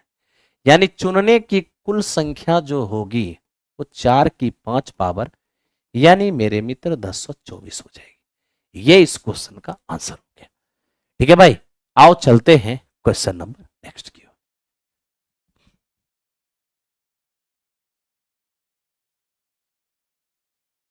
देखो ये सॉल्व करना है, sine theta, sine 60 minus theta, sine 60 plus theta बराबर, यहां ध्यान से देखो, cos theta, cos 60 minus theta और cos 60 plus theta, tan theta, tan 60 minus theta और टेन 60 प्लस थीटा। ध्यान से देखिए, ये हमारा 1/4 साइन 3 थीटा, 1/4 कॉस 3 थीटा। ठीक है, cos 3 थीटा, और यहां मेरे दोस्त साइन में cos से भाग देंगे तो 10 आएगा, साइन में cos से भाग दीजिए, 1/4 से 1/4 कटेगा, 3 थीटा हो जाएगा। इस कंसेप्ट में बस एक ही बात का ध्यान रखिएगा,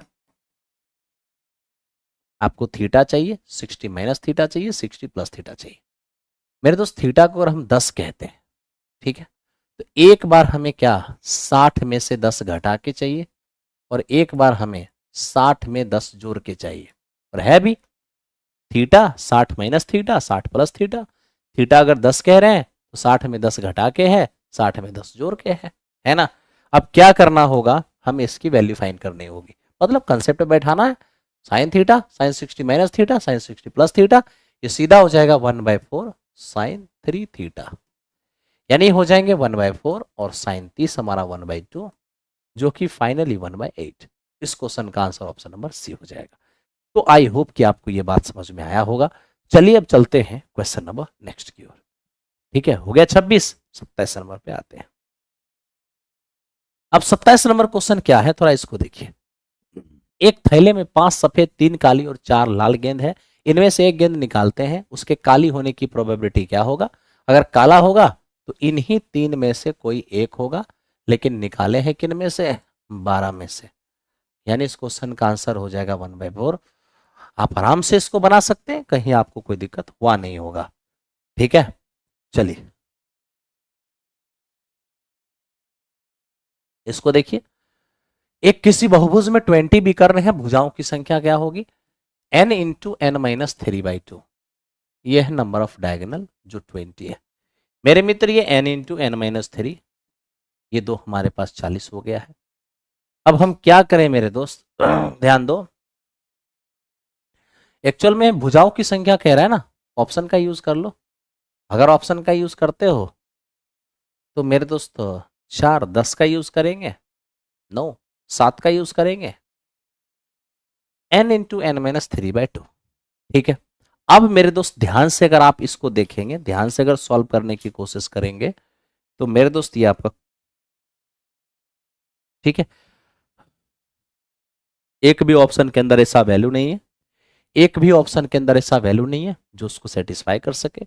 तो जब ऑप्शन में एक भी वैल्यू सेटिस्फाई करने वाली नहीं है तो सीधा सीधा आप आंसर लगाइए।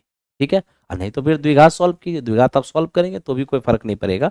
जब एक भी ऑप्शन मैच ही नहीं किया तो ऑप्शन नंबर ई इस क्वेश्चन का आंसर हो गया है। चलिए ठीक, ये मेरे दोस्त इसमें थोड़ा सा एक गड़बड़ी है क्वेश्चन में। ये मेरे भाई यहाँ पर एक्स था, ठीक है, आपको चाहिए एक्स का मान। ओके, चलो एक्स को इस पार ले आओ, ए माइनस एक्स, और इधर क्या रह जाएगा, इधर हमारा रह जाएगा एक्स स्क्वायर प्लस 1। क्या करना है आपको, बोथ साइड स्क्वायर करना है। ए माइनस बी का होल स्क्वायर करोगे, A square plus B square minus 2ab minus 2ab, इसको स्क्वायर करोगे एक्स स्क्वायर प्लस 1 हो जाएगा। अब आप यहां से देखो, एक्स स्क्वायर से एक्स स्क्वायर तुम्हारा क्या चला गया, ये ए स्क्वायर माइनस 1 बराबर 2x हो जाएगा। आपको x का मान चाहिए तो ए स्क्वायर माइनस 1 और बाई 2a होगा। आप एक काम कीजिए, 2 को साइड कर लीजिए, ए स्क्वायर में ए से भाग दीजिए हो जाएगा a, 1 में ए से भाग दीजिए 1/a, और बराबर हो गया x, यानी x का यही मान हो गया। कहाँ है ये, तो मेरे दोस्त वो आपको यहां दिखेगा, a है, a की पावर -1 का मतलब 1/a, यानी ये इस क्वेश्चन का आंसर हो गया। हम उम्मीद करते हैं कि ये सारी चीजें आपको समझ में आ रही होगी। ठीक है,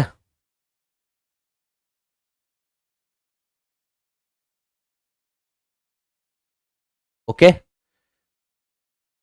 अब चलो मेरे दोस्त इसको देखो, ये क्या देख रहे हो, S X B X plus C बराबर 0 का एक मूल यदि 3 प्लस रूट 5 हो तो मेरे मित्र दूसरा मूल क्या होगा, दूसरा उसका संयुग्मी होगा, और संयुग्मी कौन सा, 3 माइनस रूट 5। और आपको ये पता होना चाहिए ए प्लस रूट बी का संयुग्मी ए माइनस रूट बी हो जाएगा। ठीक है, तो मेरे मित्र एक हमारा ए प्लस रूट 3 है, तो दूसरा संयुग्मी उसका ए माइनस बी, ए प्लस रूट बी है तो दूसरा ए माइनस रूट बी हो जाएगा। ठीक है, तो चलिए चलते हैं क्वेश्चन नंबर नेक्स्ट की ओर। अब आप इसको देखिए, और ये क्या है, ये कहता है एक दुकानदार किसी वस्तु का क्रय मूल्य एक्स माना था, उसने उस वस्तु के सीपी को 15% से बढ़ा के अंकित किया है और उस पर 25% की छूट दिया है। तो बताइए सर उसका लाभ हानि क्या होगा। मेरे मित्र हम एक काम करते हैं, ये हमारा सीपी है, ये हमारा एमपी है और ये हमारा एसपी है। हम सीपी को 100 मान लेते हैं, ठीक है। 15% बढ़ा देंगे तो 115 हो जाएगा।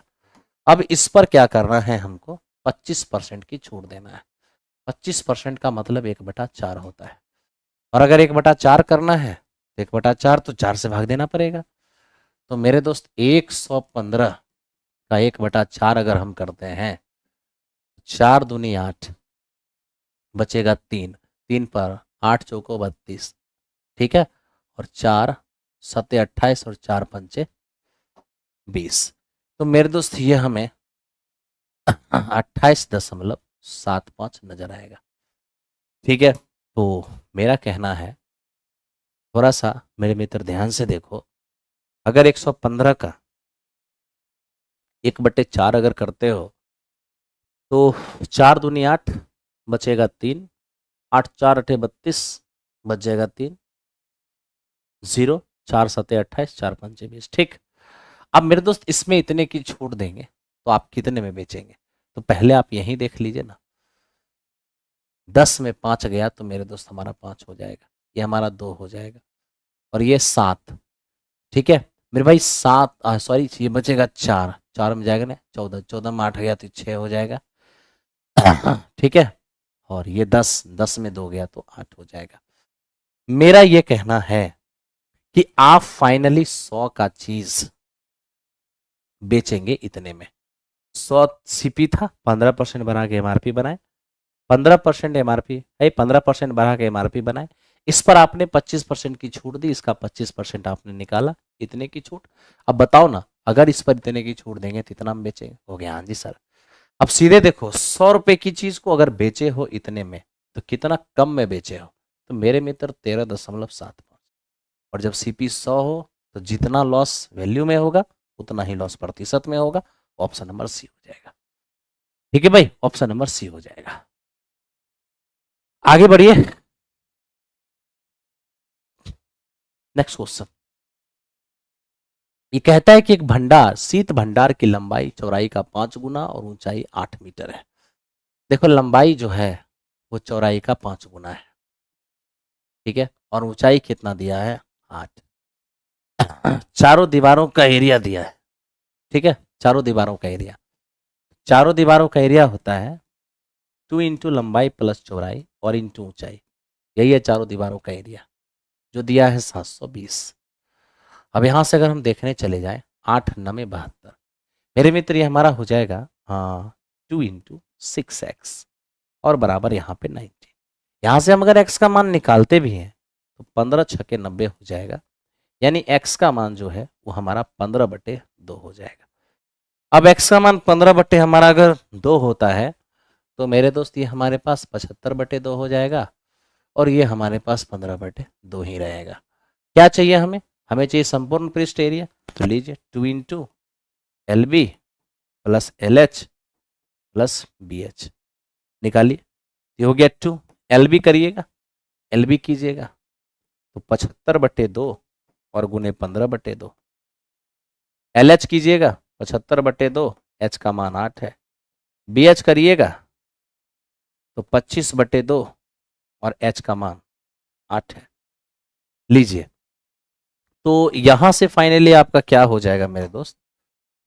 तो हम तो यही बात देखेंगे कि ये 2 से ये 2 जाएगा, फिर ये 2 जाएगा, फिर ये 2 जाएगा, मतलब 2 से गुना सब में होगा।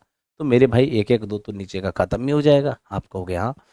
अब ये 15 पचे 75 और 15 सत 105 हो जाएगा 112 और बटे में 2।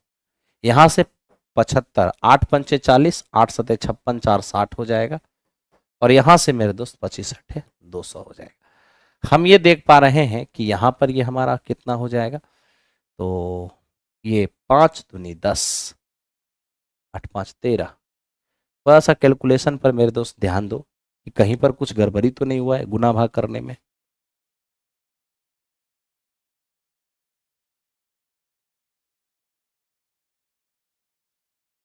ठीक है, चलो सब ठीक तो है। 25/2 नहीं, ओ यहाँ पे गड़बड़ी हुआ है। यहाँ पे बी एच करेंगे ना, बी एच हमारा 15 है, 15/2। ठीक, तो मेरे दोस्त यहाँ पे ठीक है, यहाँ पे ठीक है, 15×120, ये हमारे पास 120 हो जाएंगे। यहाँ कैलकुलेट कर लो, 5×2 = 10, 6×2 = 12, 2×2 = 4.5 प्लस ये हमारा हो जाएगा 720, जोड़ेंगे तो हो जाएगा 1282.5। Option number A. हाँ हाँ देख, बिल्कुल बिल्कुल बिल्कुल। चलिए आगे चलते हैं अगले क्वेश्चन पर। ये हमारा 32 नंबर क्वेश्चन है। अब मेरे दोस्त हम 33 नंबर क्वेश्चन पे चलते हैं, जल्दी से खत्म करते हैं अब। देखो ये हमें क्या बोल रहा है मेरे दोस्त, कह रहा क्या, त्रिभुज एबीसी, ध्यान से सब लोग देखो, ये कह रहा है त्रिभुज एबीसी और डीबीसी उभयनिष्ठ कर्ण बीसी वाले समकोण त्रिभुज हैं। अच्छा, बीडी और एसी को आगे बढ़ाने पर पी पर मिलते हैं। पी ए बराबर इतना, पीसी बराबर इतना, पीडी बराबर इतना। बीडी का मान क्या होगा? देखिए, सबसे पहली बात मेरे मित्र, हमारे पास एक समकोण त्रिभुज है, ठीक है। अब हमें क्या बोला कि एबीसी और बीडीसी दो समकोण है जिसमें उभयनिष्ठ कर्ण हमारा बीसी है, यानी दोनों समकोण का कर्ण जो है वो बीसी है।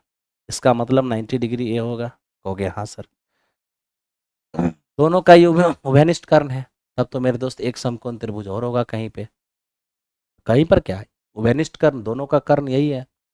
तो मेरे मित्र एक समकोण त्रिभुज हमारा यहाँ बन रहा होगा, यहाँ पर, ठीक है। तो एक समकोण त्रिभुज हमारा यहाँ पे बन रहा है, जो मेरे दोस्त क्या है, बीडीसी, ठीक है, क्योंकि दोनों का उभयनिष्ठ कर्ण बीसी है। हमें क्या कहा गया, हमें कहा गया कि आप बीडी को आगे बढ़ाइए, लीजिए बीडी को आगे बढ़ाइए, और सर आप एसी को भी आगे बढ़ाइए। दोनों आगे बढ़ाने से पी पर मिलता है, ठीक है। तो बताइए पी ए बराबर इतना, पी सी बराबर इतना, बताइए पी टी का मान क्या होगा। सबसे पहले मैं आपको एक चीज बताता हूँ, किसी भी चतुर्भुज के आमने सामने का कोण अगर 180 डिग्री हो गया, किसी चतुर्भुज के आमने सामने का कोण अगर 180 डिग्री हो गया, तो वो चतुर्भुज कोई साधारण चतुर्भुज नहीं, वो चतुर्भुज मेरे दोस्त कोई साधारण चतुर्भुज नहीं, वो एक चक्रीय चतुर्भुज हो जाता है, ठीक है। किसी चतुर्भुज के आमने सामने के कोण अगर 180 डिग्री हो जाएंगे तो वो चक्रीय चतुर्भुज, साइक्लिक क्वाड्रिलेटरल है ना, साइक्लिक क्वाड्रिलेटरल कहिए या फिर मेरे दोस्त उसे चक्रीय चतुर्भुज कहिए, एक इंग्लिश एक हिंदी। तो अगर ये हमारा एक चक्रीय चतुर्भुज है तब तो ये दोनों सिकेंट लाइन हो जाएगा, सिकेंट लाइन, छेदक रेखा। कहोगे हाँ जी सर, पी ए बराबर 8 है, पी ए बराबर 8, ये पूरा का पूरा हमारा मेरे दोस्त 8 है, ठीक है। पीसी बराबर 4 है, ये 4 हो जाएगा। पीडी बराबर 3.2, ये 3.2 हो गया। और ये मेरे दोस्त हमारा कितना है, ये, तो हम यहाँ पर पूरा बीपी जो देख रहे हैं, बीपी नहीं मालूम है, बीडी को एक्स मान लेते हैं, 3 प्लस एक्स प्लस 3.2, ये हो जाएगा एक्स प्लस 3.2। तो मेरे दोस्त ये पूरा हमारा हो जाएगा, ठीक है। अब हम कह रहे हैं कि सर बीडी की लंबाई बताइए, कोई बात नहीं, सेकेंड कंसेप्ट लगाइए। अब सेकेंड कंसेप्ट क्या होता है, पूरा सेकेंड एपी, बाहरी सेकेंड पीसी, पूरा सेकेंड ये हमारा बीपी, और बाहरी सेकेंड ये हमारा डीपी। देखिए पूरा सेकेंड ये हमारा 8 है, पीसी हमारा 4 है, बीपी पूरा x प्लस 3.2 है, और इंटू डीपी ये हमारा 3.2 है। अब मेरे दोस्त इसको सॉल्व करना है, इसको आप जैसे ही सॉल्व करेंगे ऑप्शन ही पुट कर लेना, ऑप्शन ही पुट कर ले। अगर ऑप्शन पुट करेंगे इधर हमारा 32 हो जाएगा, यहाँ पर अगर ऑप्शन से ये मार दिए 6.8, तो जोड़ने से मेरे दोस्त ये 10 हो जाएगा, 10 गुना 3.2, इधर भी 32 हो जाएगा। LHS बराबर RHS, यानी हमसे पूछा था BD का मान यानी x का मान, और x का मान ऑप्शन से पुट करके हम LHS बराबर RHS कर दिए। पहले सॉल्व करेंगे उतना, तो ऑप्शन नंबर ए इस क्वेश्चन का आंसर हो जाएगा। ठीक है, चलिए आगे बढ़ते हैं।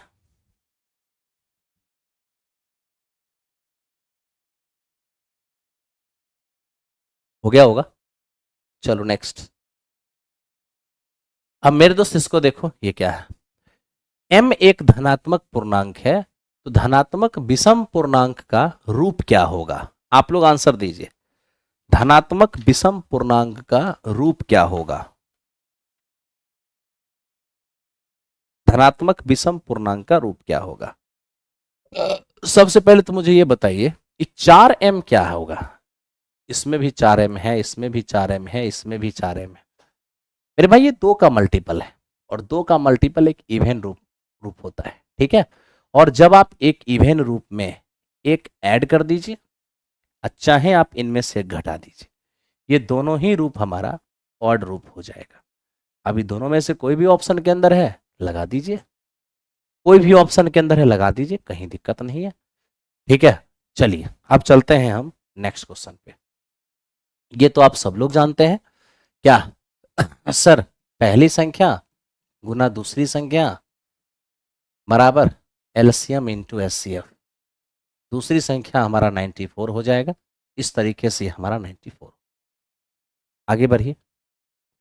अब हम ये देख रहे हैं एक घन का विकर्ण 6√2 सेमी है, घन का पृष्ठीय क्षेत्रफल क्या होगा? मेरे भाई पहले तो आप यही जान लो, अगर हमें घन का पृष्ठीय क्षेत्रफल निकालना होगा, ठीक है, आप सब लोग जानते हो कि जो घन का हमारे पास विकर्ण दिया है 6√2, घन का विकर्ण होता क्या है? √3 गुना भुजा, ये 6√2 दिया है।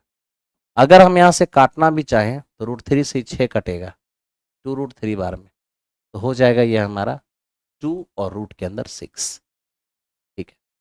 हमें कहा पृष्ठीय क्षेत्रफल, तो पृष्ठीय क्षेत्रफल घन का क्या होगा? 6 गुना भुजा स्क्वायर। अब ये 6 गुना भुजा स्क्वायर करोगे, इसको स्क्वायर करोगे तो ये हो जाएगा 2 का स्क्वायर 4, √6 का स्क्वायर 6, यानी आंसर 144। यही इस क्वेश्चन का आंसर हो गया, ठीक है। चलो नेक्स्ट क्वेश्चन पे चलते हैं। अब मेरे दोस्त ये देखो क्या कह रहा है, ये कह रहा है कि 1/3 हो जाएगा जब अंश में से एक घटाइएगा। अंश में से एक घटाइए ना, 1/3 हो ही जा रहा है, ठीक है। फिर क्या बोला, फिर हमसे ये कहा कि अगर हर में 8 जोड़ दिया जाए तो 1/4 हो जाएगा, बिल्कुल हो जा रहा है, यही वो भिन्न है। अंश में से एक घटाएंगे तो 1/3, हर में 8 जोड़ेंगे तो 1/4। ये बात याद रखिएगा, कभी भी इस तरीके का फ्रैक्शन आपके सामने अगर कोई आएगा तो मेरे दोस्त आपको बस इतना ध्यान रखना है, अंश के अंदर आप एक घटाइएगा, ठीक है। मतलब मेरा कहना यह है कि फ्रैक्शन वाली सवाल में फ्रैक्शन ही पूछ दे तो सबसे बेस्ट तरीका रहता है ऑप्शन, और ऑप्शन से ही मेरे दोस्त ऐसे सवाल को बनाना है, ठीक है।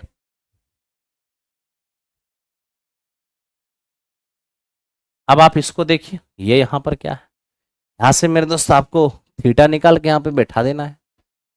अब थीटा ये निकलेगा कैसे? वेरी सिंपल, 7 cos स्क्वायर है ना, कहिएगा हाँ सर। 5 है, साइन स्क्वायर को 1 - cos स्क्वायर लिखिए, बराबर 6।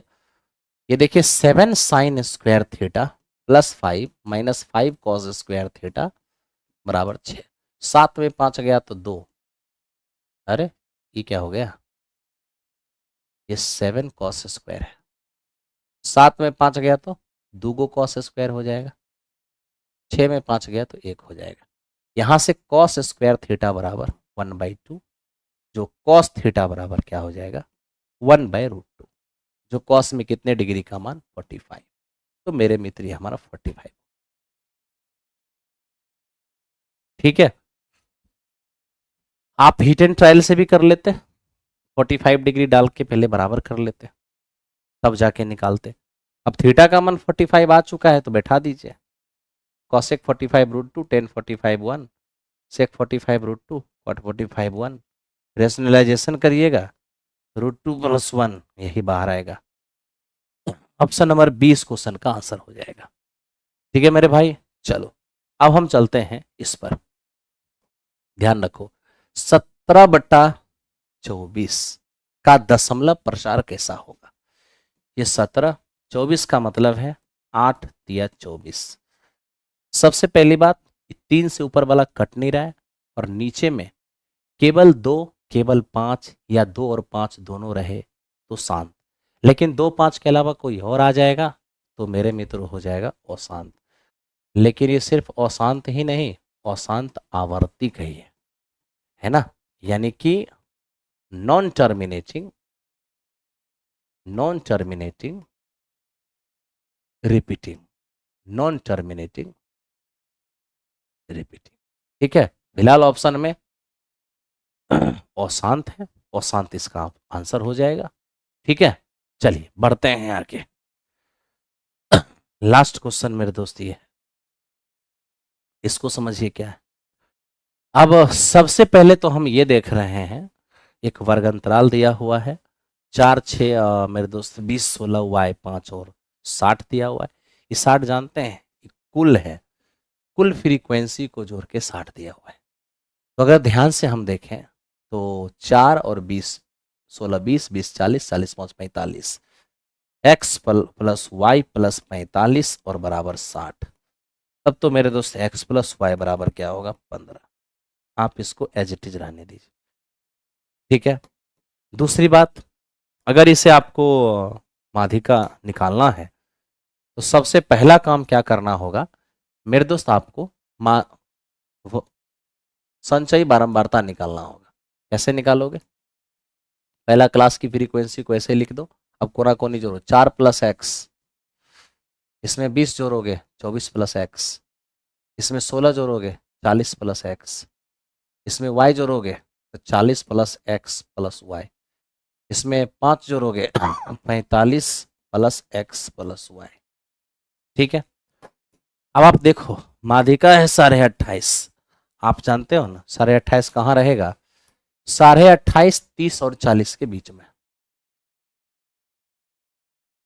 माध्यिका जो 28.5 है तो मतलब 30 और 40 के बीच में ही 28.5 आएगा। हो गया, हाँ जी सर।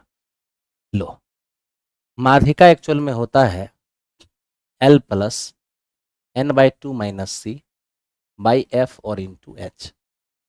L माध्यिका वर्ग की निम्न सीमा। ठीक है, माध्यिका वर्ग की निम्न सीमा ये हमारा L हो जाएगा। आज माध्यिका वर्ग खोजना नहीं है, जब माध्यिका दिया हुआ है तो वर्ग खोजने की जरूरत नहीं है। 28.5 किसके बीच में है बस ये देख लेना है, वही माध्यिका वर्ग होगा। n/2, तो देखो टोटल फ्रीक्वेंसी ही n कहलाता है, जो दिया हुआ है जोड़ के 60, तो n/2 कितना होगा 30 हो जाएगा। लीजिए n/2 हो गया 30 माइनस माध्यिका वर्ग से ठीक पहले वाले वर्ग की संचयी बारंबारता, इसे c कहते हैं, ये हमारा होगा 4 माइनस एक्स बाई एफ। माध्यिका वर्ग की फ्रीक्वेंसी यही मेरा f है, ये हो गया 20 और इंटू एच। एच क्या होता है, upper limit minus lower limit, H होगा अपर माइनस लोअर, कितने हो जाएंगे 10। तो मेरे दोस्त आप यहाँ पे 10 रख दीजिए और यही माध्यिका दिया है 28.5। आप यहाँ से ध्यान से देखते रहिए, सिर्फ ये 0 से 0 हमारा कैंसिल आउट हो गया। मेरे में तो एलसीएम लेंगे तो एलसीएम 2 से इधर गुना भी होगा, 56 एक 57 हो जाएगा, 30 दूनी 60 हो जाएगा और प्लस ये हमारा हो जाएगा 26 और माइनस एक्स। मेरे दोस्त एक्स को इस पार अगर हम लाते हैं, ये उस पार जाता है तो 29 हो जाएगा। अब आप बताइए क्या एक्स का मान हमारे पास क्या दिख रहा है, 29 दिख रहा है। थोड़ा कैलकुलेशन पे ध्यान दो कि कहीं कैलकुलेशन कुछ गड़बड़ तो नहीं हुआ, तो ध्यान से देखो, n/2 माइनस सी, सी हमारा 4 माइनस एक्स बटा एफ, फ्रीक्वेंसी हमारा 20 है और इंटू एच, एच हमारे पास 10 है, एल हमारे पास 30 है। एलसीएम लिए 30 दूनी 60 हो गया, ये 26 माइनस 4 माइनस एक्स है और मेरे दोस्त ये 2 से गुना हुआ ही 57 हो गया, 57 उधर चला जाएगा। ठीक है, अब देखो मेरे दोस्त,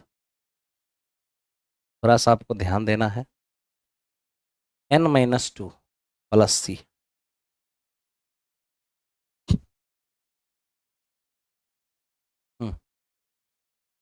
n/2 माइनस सी, n/2 माइनस सी, तो सी हमारे पास 4 प्लस एक्स है, तो मेरे दोस्त ये दोनों ही हमारा माइनस में हो जाएगा।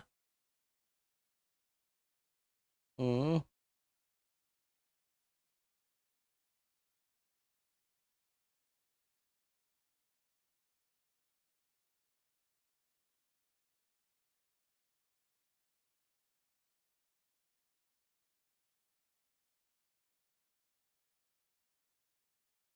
ओ देखो,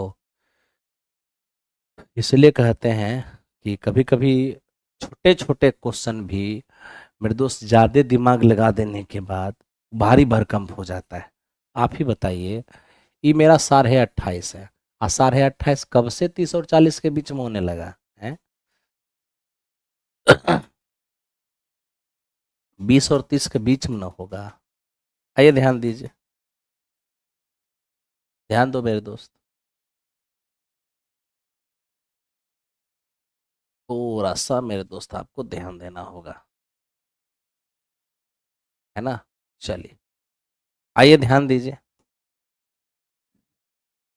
मेरे दोस्त, 28.5 क्या है? 30 से छोटा ना है? 30 से छोटा है तो किसके किसके बीच होगा बताइए आप?